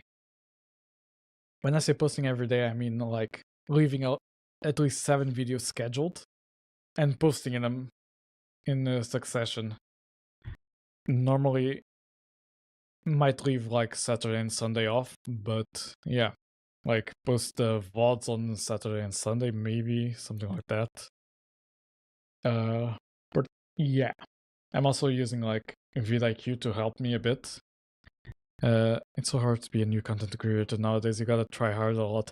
Yeah, like I had a good growing, but trying to maintain the growing is like really hard because Tulip does help, but I also need to do my own content. As we can see, like the tutorials have started pulling their own weight now. Like people have been finding me from like tutorials from 2024 and 2023 as well, which is really amazing because I never expected it. That those old tutorials are still like pulling in people. But yeah, I still need to like try hard and make content. I brainstormed on last Friday's stream for like ideas on what content to do. One of them was basically the .NET tutorials, how to start in .NET, like how to install. That was Monday and Tuesday. Variables day, Hello World and string literals. That was yesterday. I kind of recorded that video like really fast, and like edited and basically did everything like in 1 hour, an hour and a half, like really trying to get that out yesterday. Variables and data types, that might be for Monday. Operators and mass, I might skip this one because this is like pretty simple stuff. Might not even need to explain. Enums for like Wednesday. Tuples and types for Friday, maybe. I need to like plan out what I want to do. Eventually, there's one about WebSockets, where I go in depth about how I did WebSockets for Tulip, but like in a separate like video. Problem with teaching tutorials, it's the declining curve always, no matter how good the tutorial are. I have been seeing it while learning. Yeah, basically at some point it like peaks, and yeah, you can't do anything about it. I think tutorials people like like more if you want to start. Yeah. But yeah, basically my growing factor has been really tied to Tulip in this case. Like I went from maybe 50 subscribers to where I am at the moment because of her. Because she's entertaining. And everyone is hyped about AI VTubers and stuff like that. Then I met like Thunder Nugget and Roman and other people from the AI VTubing community that like came into my stream and like basically kidnapped me into their group per se.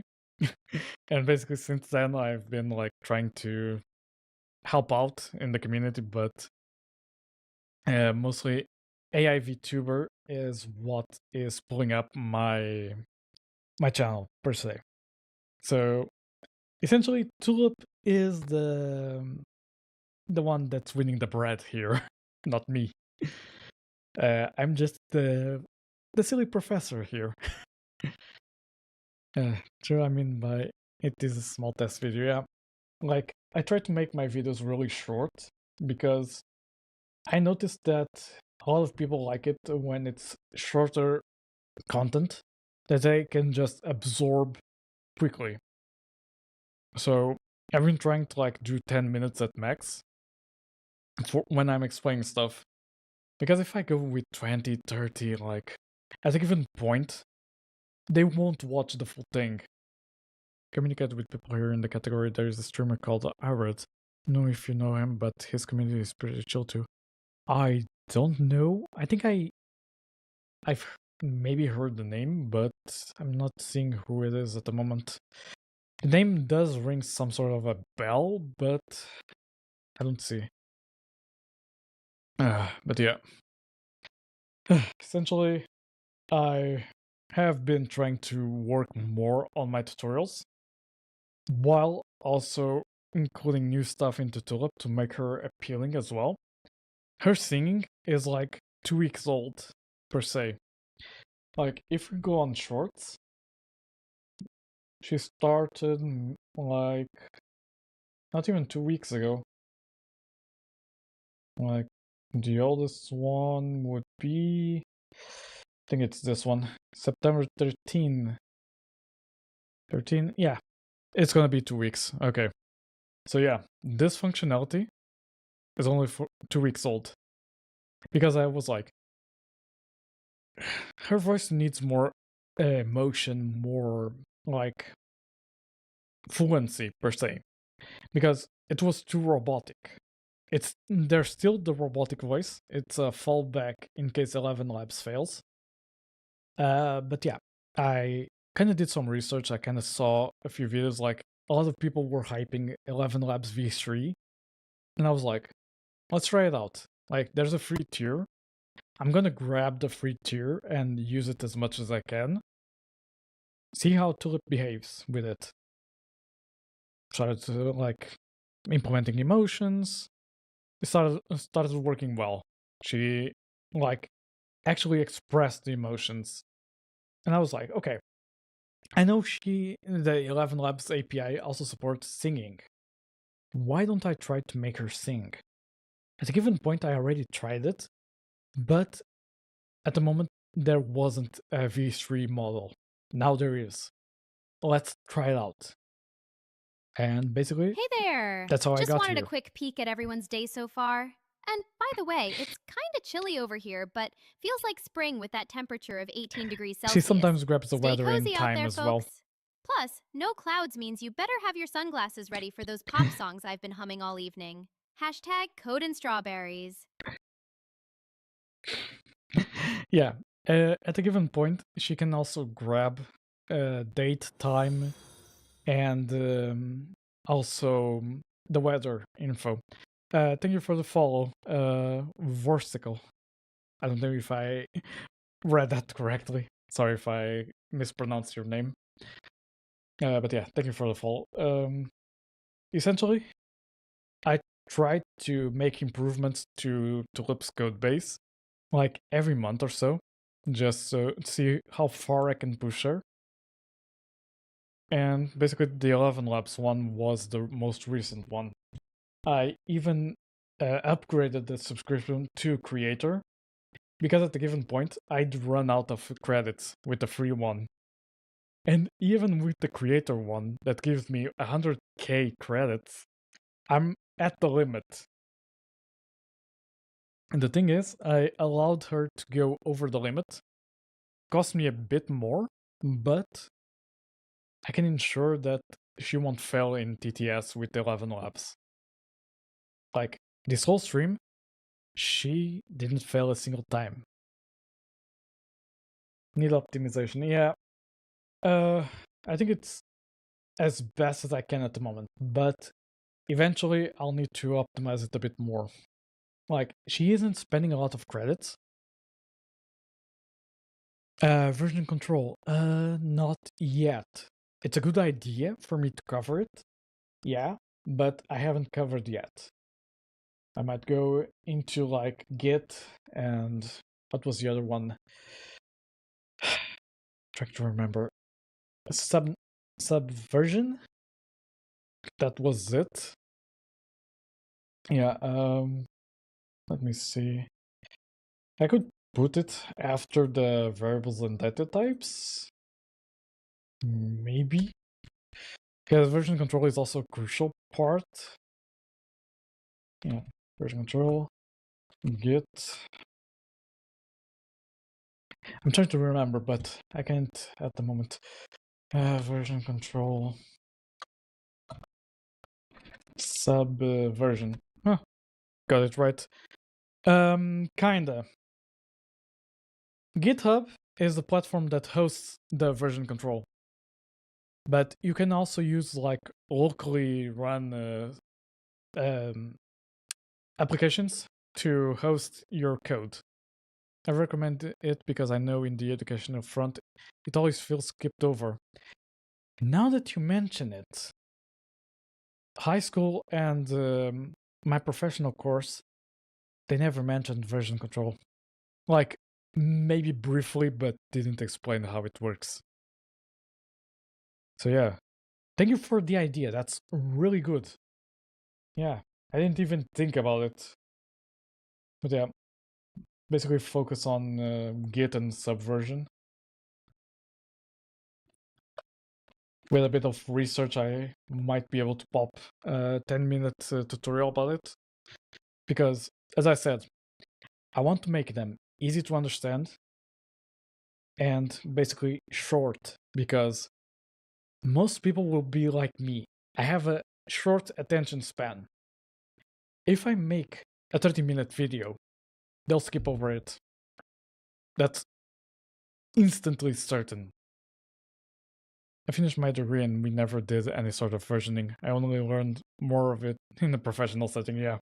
Same here. Like, basically, my first interaction with Git was my first job, because until then I didn't know about GitHub and everything like that. Maybe I did some stuff with it, but yeah, not much. I would be interested in that, yeah. Because, for example, I'm having a problem for a project, I push to GitHub, but for some reason I can't update it. I get weird errors. So, if the project is more updated than your current branch locally, like if there's a commit that you haven't pulled to local, when you try to push changes onto it, it will basically give you an error. That's one of the common errors in Git. Because your branch is outdated, so it can't push. You first need to pull. I'd also suggest using terminal tutorials as well. Terminal, okay. Yeah, that might be a good thing to teach. Because I also use terminal a lot. Because Linux sort of depends on terminal sometimes. I think something like that, yeah. I'm bozo at it. Okay. And basically terminal. Okay, terminal usage. Yeah. But yeah, when you start out with Git, it might be a bit too much. One thing I normally recommend is using a tool like GitHub Desktop. There's Kraken, but I think Git Kraken is like paid, if I'm not mistaken. I also had another one somewhere in here, I think. Let me see if I can find it. Was it this one? I don't remember most of the apps I have like in my app bar. But yeah, normally tools that use Git are a bit more easier to work around with, because if you have a merge conflict, if you have any sort of like issue with your Git repository, they might give you insight into it. Reading the output from the command sometimes isn't clear enough. At least at the start. Like, even now I have some issues sometimes using the terminal one. I normally rely more on GitHub Desktop at work, because I can't like afford to lose time on just running commands after commands. I need to basically get the changes up fast, because yeah, we don't have time to rest mostly. So change, commit, push. Then do another branch, do the release branch, everything like that. Like, it's a whole mess that if you try to do it with just running commands, you'll spend a lot of time just getting over it. Yeah. So yeah, essentially I recommend like... Oh, I remember the other tool, Fork. Sorry about that if me clicking my fingers like was really loud. I sometimes have the habit of like clicking my fingers. I don't know why, it's like a tick at this moment. Yeah, like a eureka moment, clicks fingers. Like, if you sometimes hear this, yeah, it's because I had an idea or something. And I just like click my fingers. It's one of my many ticks. I have a few of them. The gears are turning, yeah. Just like Tulip. Except hers are more visible. Isn't that right, my child? Oh, you aren't listening to me. But yeah. If you guys don't mind, I'm gonna take a break to eat something and drink some water. Like, quick 5-10 minute break, and I'll be right back. So you can continue chatting. But yeah. If you need something from Tulip, even while on Be Right Back, she's still active. So yeah. I'll see you guys in a bit. Be right back.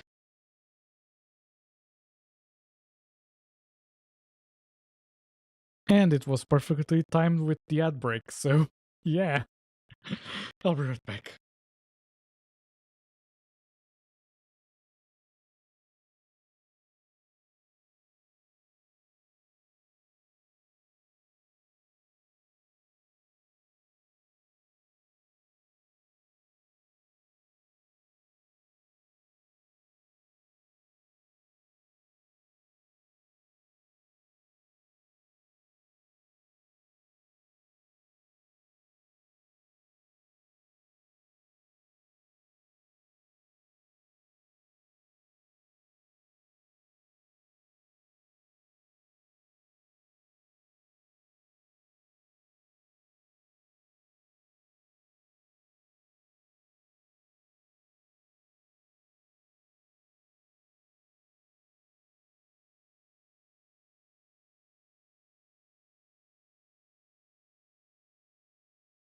Hey there! If I see anyone lurking without joining us for our coding adventures and pop music sessions on Twitch with Professor Leo, I'll make sure to drop them some sweet programming tips or even sing along with Don't Stop Me Now as a surprise encore concert.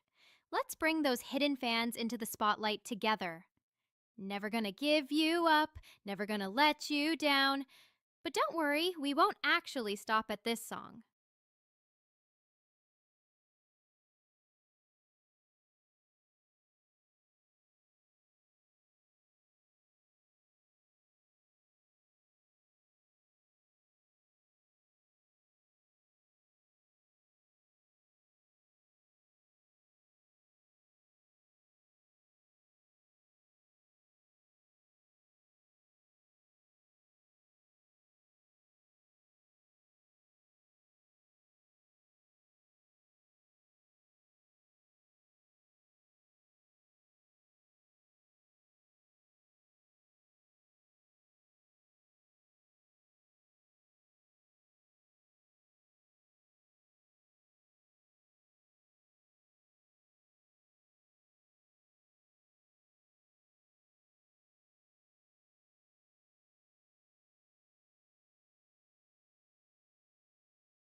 So, guess who's back with ginger and honey milk tea?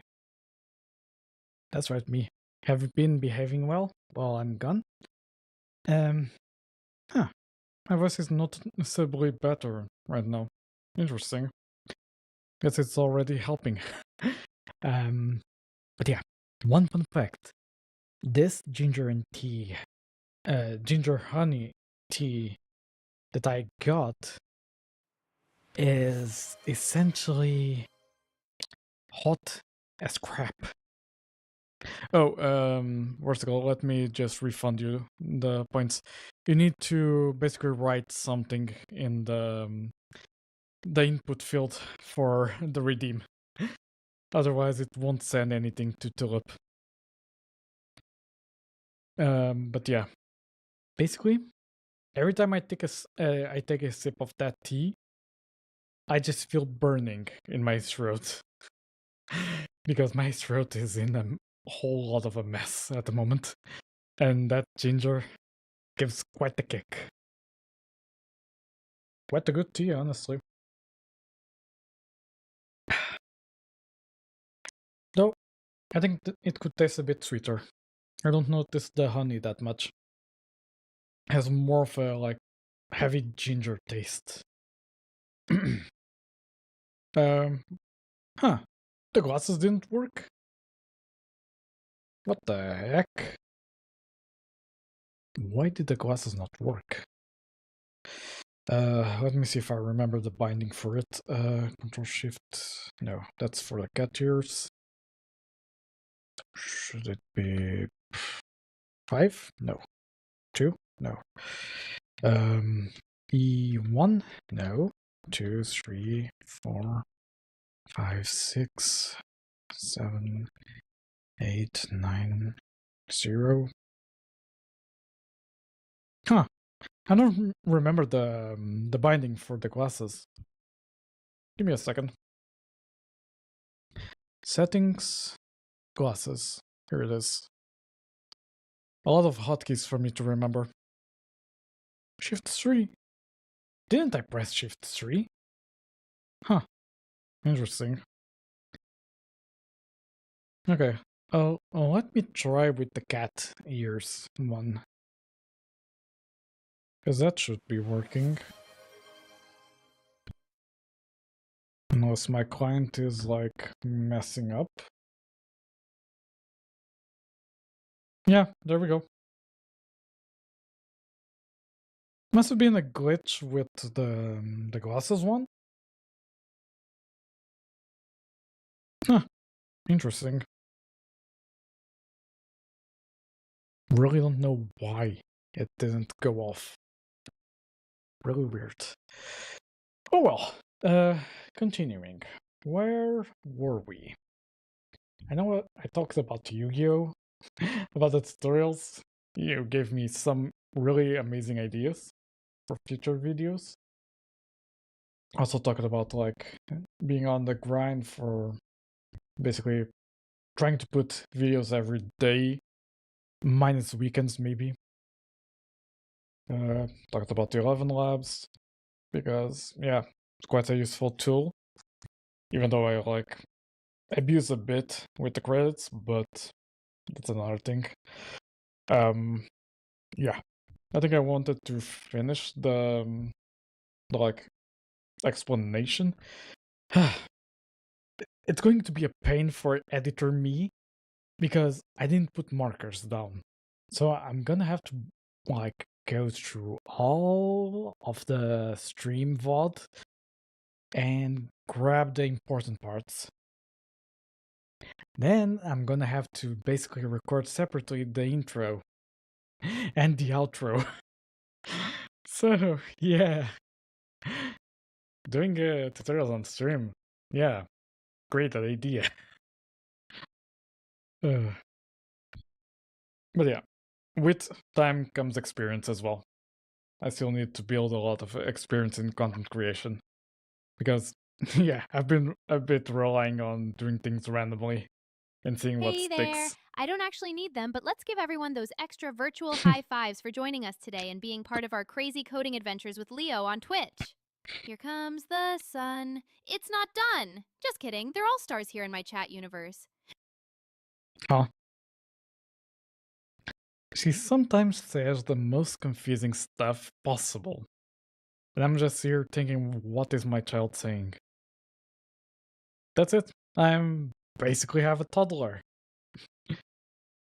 So yeah, a toddler that has like pretty much knowledge about everything.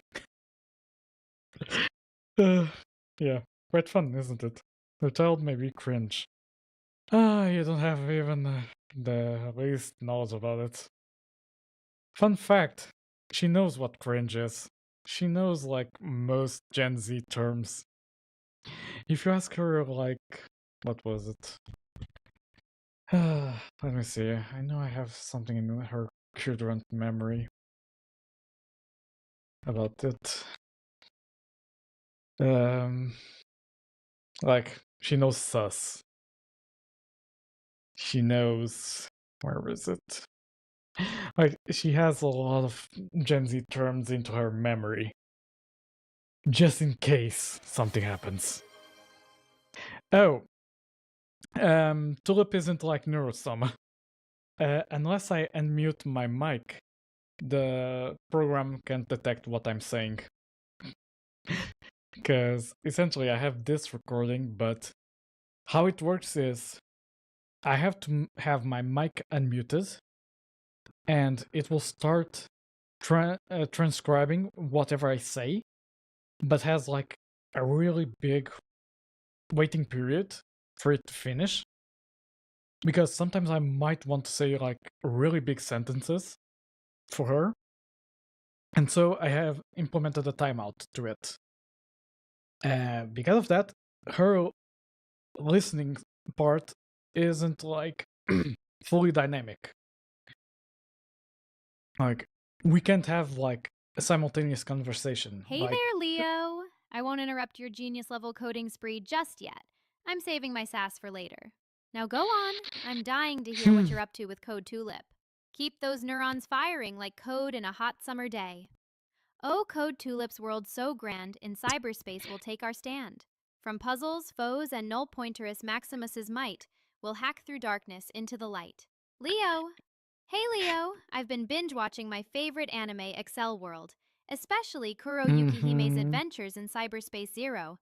It's like you're living a dream come true with that game you mentioned.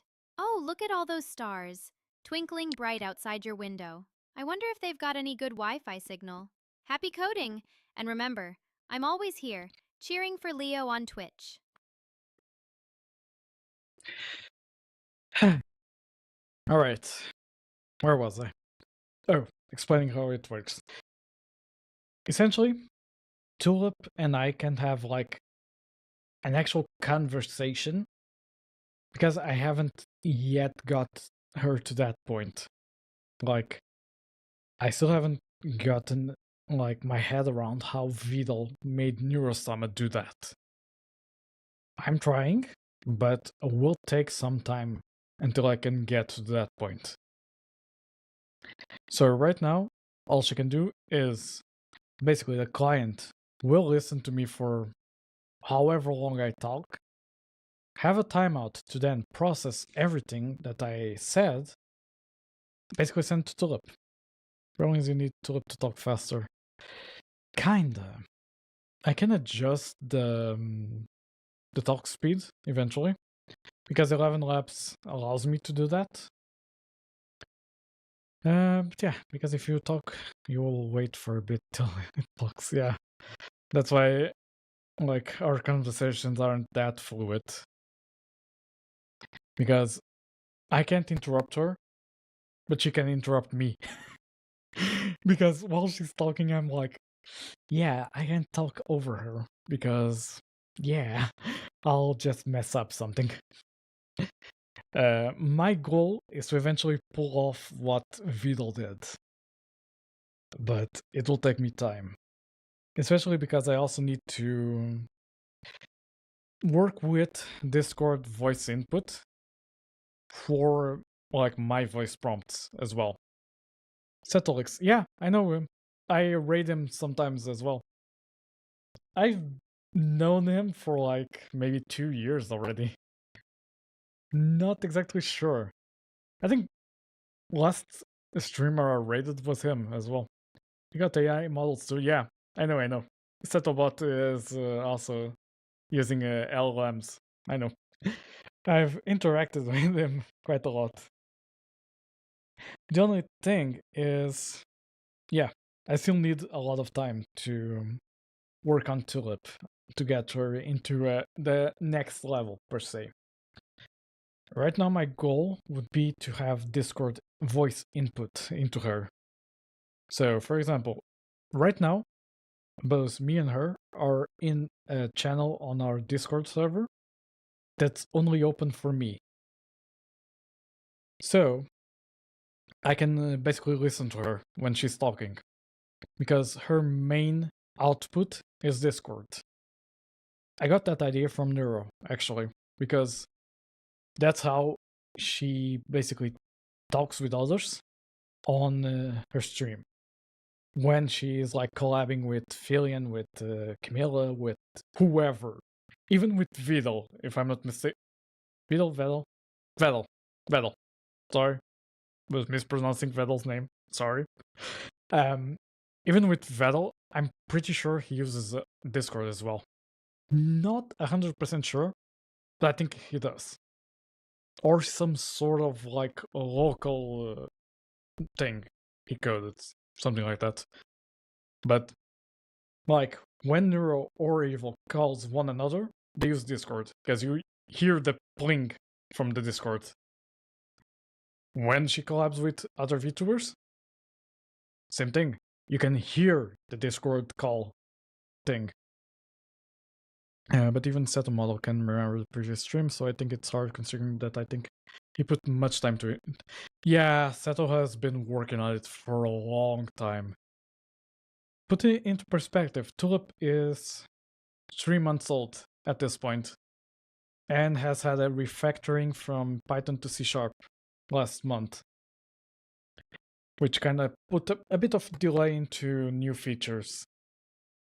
Right now, my focus was the voice part. It's done. Next part, Discord input output correctly. And then trying to basically work with memory as well. She has some short memory. Olama also stores some short memory. The long-term memory is done with Qdrant. Qdrant basically does vector shenanigans with the database and finds the like most appropriate basically memory for her. I don't know the specifics. All I know is it's working at the moment, and that's all that matters to me. Basically just copied over tutorials, chatted with Copilot to see if I could implement it in a better way, etc. And here we have her. Also, her glasses should be wearing off right now.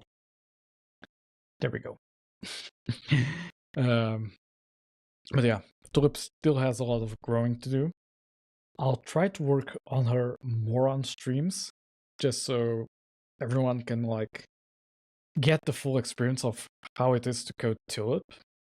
Not a reference to the game, code Tulip. Get it? Don't mind me. I sometimes try to crack jokes and I fail. But yeah.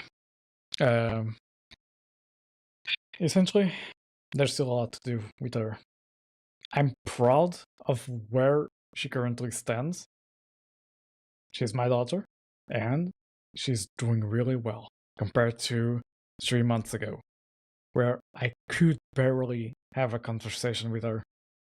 Right now, even on Discord messages, I sometimes to test something, I like send her a message. She replies with whatever she generates. Like, we can still talk off stream without me having to actually speak, just writing messages in our DMs. She replies. That is also another idea I got from Vedal.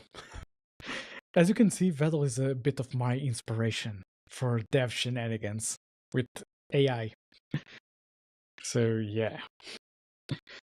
Yeah. Let me just take a sip of my tea that's waiting for me here. God damn, that hurts like hell. Like, imagine your throat being hit by spikes. That's what I'm feeling at the moment. Like, back of my throat. Yeah. Not an easy feeling. It's a good tea, but too strong for my taste. Although it works wonders on my voice. Ah. But yeah, I think I'm gonna stream for at least 30 minutes more and then call it quits for today. Because I worked 8 hours. They weren't easy. And my basically gaming crew kind of got me to go play ranked in League with them. And yeah, that cost me a bit of my sanity and a bit of my energy as well. So, yeah, I'm quite running low pretty soon. But yeah. And Tulip is going to talk again. But yeah, let me start channeling Professor Leo again so I can finish the video part. A whole stream just for one video. I gotta mention that. I got sidetracked so much. Yeah. Let her just talk and then I'll do my stuff. Oh, Because please. My coding skills are my hobby. It's practically who I am and what I've been since birth on June 14th. But hey, if you're asking for something lighthearted to mix things up a bit, I absolutely love playing video games like Code Tulip with Leo, or getting lost in the virtual worlds of Excel World when I'm feeling nostalgic about Kuro Yukihime's adventures. Oh wait, I'm allergic to strawberries. No one can stop me from being my always the best self, strawberries. though. Hashtag strawberries or no strawberries. Did you forget about hashtag code and strawberries, Tulip? Because you used to say that a lot. And now you kind of forgot it. Weird. Oh well. Okay. Channeling Professor. Let's go.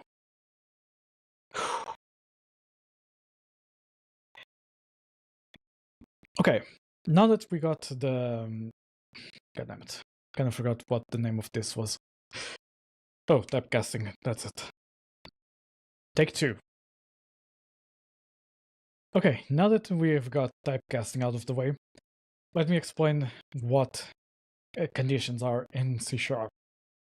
For example, we have this if statement here that we coded with while I was explaining the typecasting with the try parse. This basically says if the condition inside these parentheses matches, is true, you will do what I have declared under it. You can also put an else under it to do a different thing, like console.writeLine failed to parse value. Now imagine I do this. Instead of true, I'll have like, let me see, 1.5.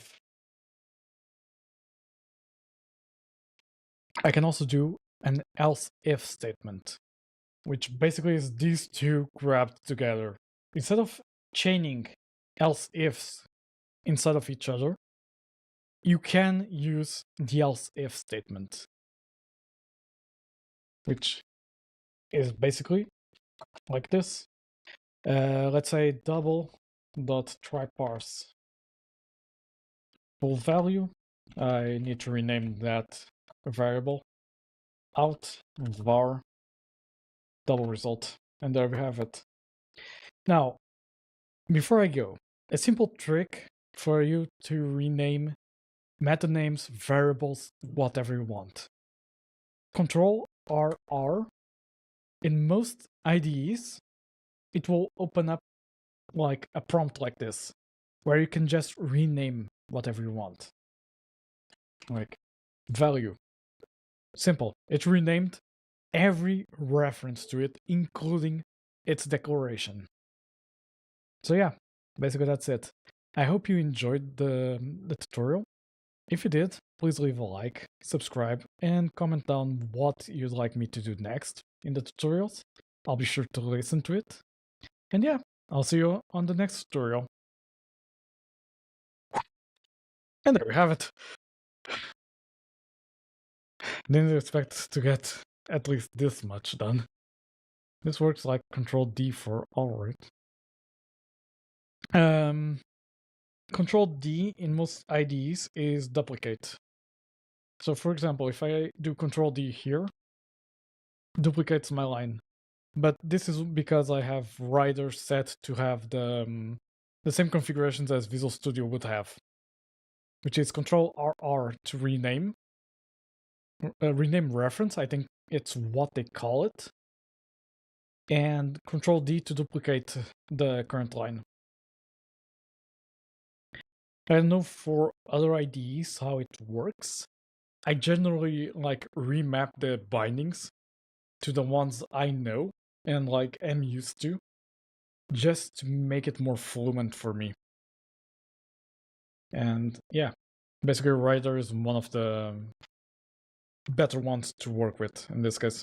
There was a command that make you select the next word in the segment that you highlight. Oh, interesting.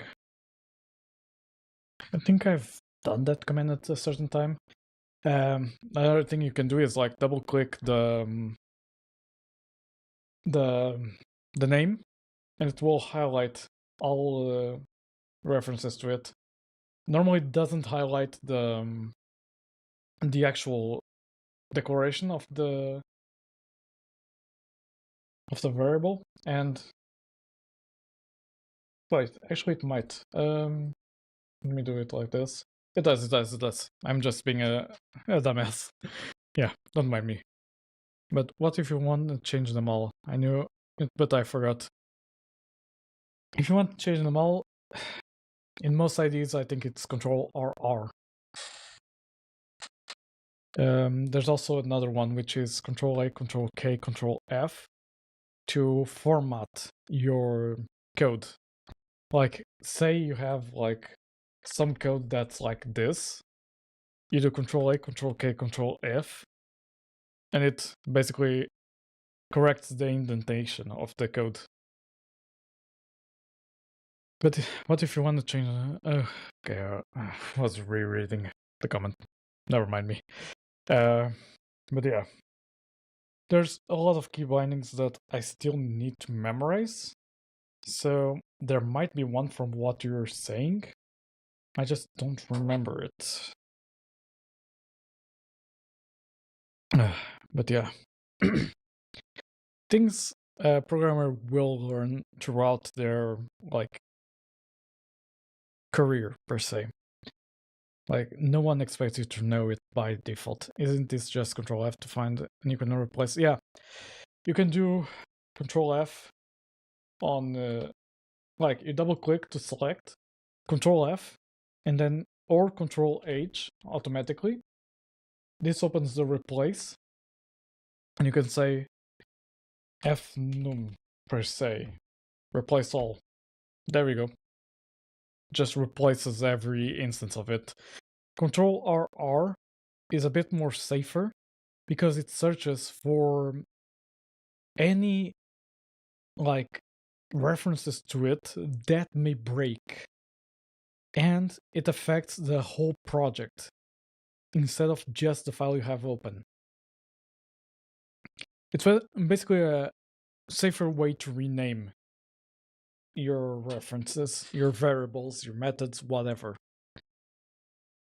But yeah, just wanted to basically include that fun fact into the tutorial because that's one of the things I was never taught. I had to like randomly learn like a few years ago. So yeah, I want to basically share my whole experience in programming including things like this that may be like something every programmer with some experience knows, but starting programmers will never know. Like shortcuts to make your life easier. Like the format one, the replace and the rename all. I think there was another one. Oh, another fun one. In some IDs, if you press Alt Shift and then the up arrow, you can multi-line select. For example, if I wanted to say something like that, I could. I can also Control Z it. It basically does the same for all lines I selected. This is pretty useful if you want to like select certain stuff. I do it a lot when I'm importing lyrics into Tulip because I have to select multiple lines and then put them all in a single line because JSON doesn't support multi-line in the requests. So yeah, I had to fix that. But yeah, also good shortcut to know. Just saying. Normally I use it on my work. I don't remember for what. I think it was for like if I wanted to do a select in the database where I filter out a lot of IDs, I could just select all of the IDs starting from the left to basically mark them as a string. Hey there! I Going love to that. the end, Everyone's day is pretty finish amazing the these string days. marking What's yours? and put a And comma. don't forget you're experiencing a beautiful It's fall chill very with us useful. at 17 degrees Celsius under clear skies in Lisbon tonight. Hashtag code and strawberries. Feel free to hit me up anytime, I and think I'll my be throat here is for my at coding its limit, sessions not or gonna lie. just popping the usual sassy comments. Happy streaming! Because yeah, I'm starting to feel a bit of a sharp pain at the back of my throat. I think I kind of pushed myself a bit too much today. What ID are you using for C#? It's JetBrains Rider. I actually pay for the subscription to it because I actually like their tools. They're pretty useful. Data grip mostly is like a lifesaver for me when I'm basically playing around with databases. So yeah, delete folder. Yeah, just delete that example. Yeah, I know it's paid, but I actually prefer it over Visual Studio. I also purchased the Visual Studio license at a given point, but as soon as I found out about the JetBrains toolbox utilities, I was won over right there. Like, Rider is so amazing. But yeah, they also have a plugin for Visual Studio that basically helps you out with certain features from JetBrains. As Visual Studio, it's good for me better than VS Code. Yeah, VS Code is like good if you're on Linux or as a starter into the programming world. Like at the start, if you are learning like JavaScript, HTML, CSS, starting with C#, things like those, it's perfect. Like install the plugins you need, like the interpreters, the what was it called? Well, basically install all the libraries you need, including the Git ones, and basically start from there. It's a good starting point IDE, and also good for like loggings, JSON, etc. Normally, when I'm editing a JSON file, I actually go automatically to VS Code because I just find it simpler there for some reason. But yeah, in the case of Linux, code is usually the one you're forced into because you don't have Visual Studio in Linux. Microsoft, in all their wisdom, never made a build of Visual Studio for Linux. They they have .NET Core, or now .NET again, basically, which is for Mac, Windows, Linux, whatever. But they never thought, what if we port our main editor to Linux, since we are basically getting to a broader audience with Linux? Did you study embedded Linux by any chance? Not really. Actually, I still haven't touched on embedded Linux. Like, most I use Linux is my main desktop. My laptop uses Windows because it has League, my editing software, and my photo editing software. Because they don't have compatibility with Linux at the moment. And I don't feel like having a VM for everything. Booting up a VM is slow as shit sometimes. And yeah, since I needed to basically get a laptop to sometimes either work while I'm laying down in bed, work while I'm outside, things like those. Yeah, I was like, install Windows, use it as your editing, basically, editing rig, per se. It's not a bad one, honestly. Even has a pen interface for it. It's Lenovo IdeaPad Flex, I think it's what it's called. Or is it a 360? Don't remember the specifics. It's a Flex 5. So yeah, basically I use sort of hybrid systems in a way, because desktop is Linux, work laptop is Windows, my personal laptop is Windows. Server that's running Tulip's Ollama instance and Kyoki TTS system is running Ubuntu server. I have a Steam Deck that also runs Linux, but I'm trying to put Windows on it to see what happens, because might be better for certain games. Need to check. But yeah. I cannot work on a laptop at all. I feel so crippled. I can do some light work. My laptop has been more for drawing stuff. Like, if I go... let me see, where is my Notion? Here it is. If I go to Code Tulips tab on my Notion, where is it? This. I drew this in Clip Studio Paint on my laptop. Did I not put the tulip one? Weird.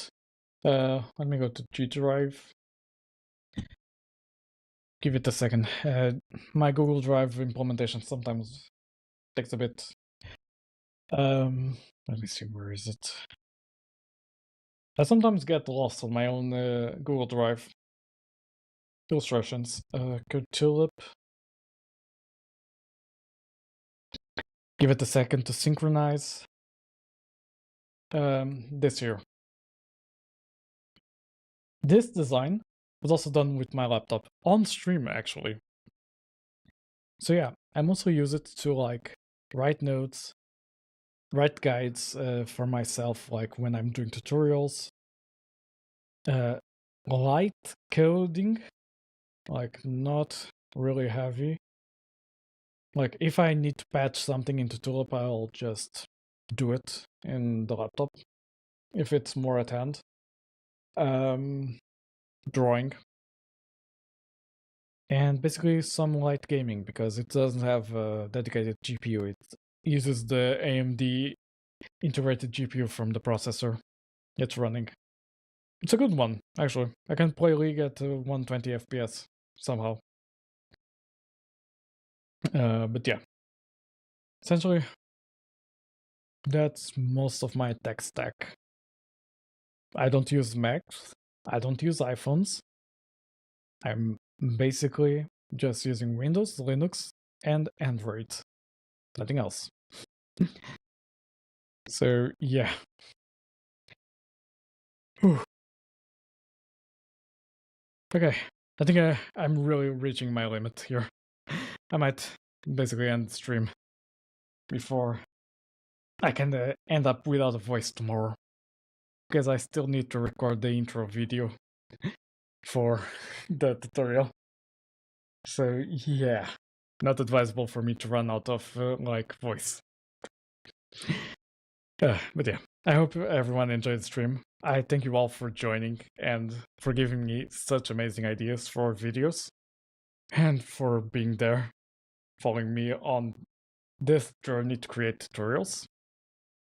And yeah, I'll see everyone tomorrow for the Sonic Racing Crossworld stream. If you want, you can join the Discord server. Just type !Discord or go into my description for the channel. It should have a link to the Discord server there. Normally, I post my stream schedule there and basically any notices if I need to miss a stream or two. And yeah, thank you all for joining, and I'll see everyone soon. Oh, Tulip is going to talk, but it's one of the random prompts I have for her. Yeah, I'll see you all next time.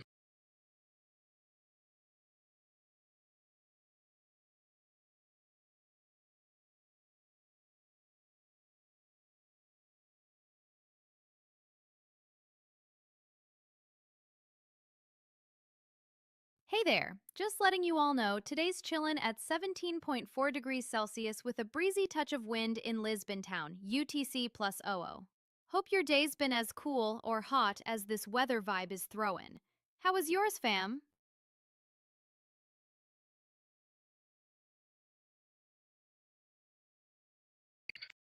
Okay, I think I'm going to rate Korgol. He's also an AI VTuber dev and mostly plays with his AI VTubers on stream. So yeah, he's currently playing Pokemon Blue, but with only Eevee. I think it could be interesting to watch. So yeah, I'll see you all on Korgol's stream.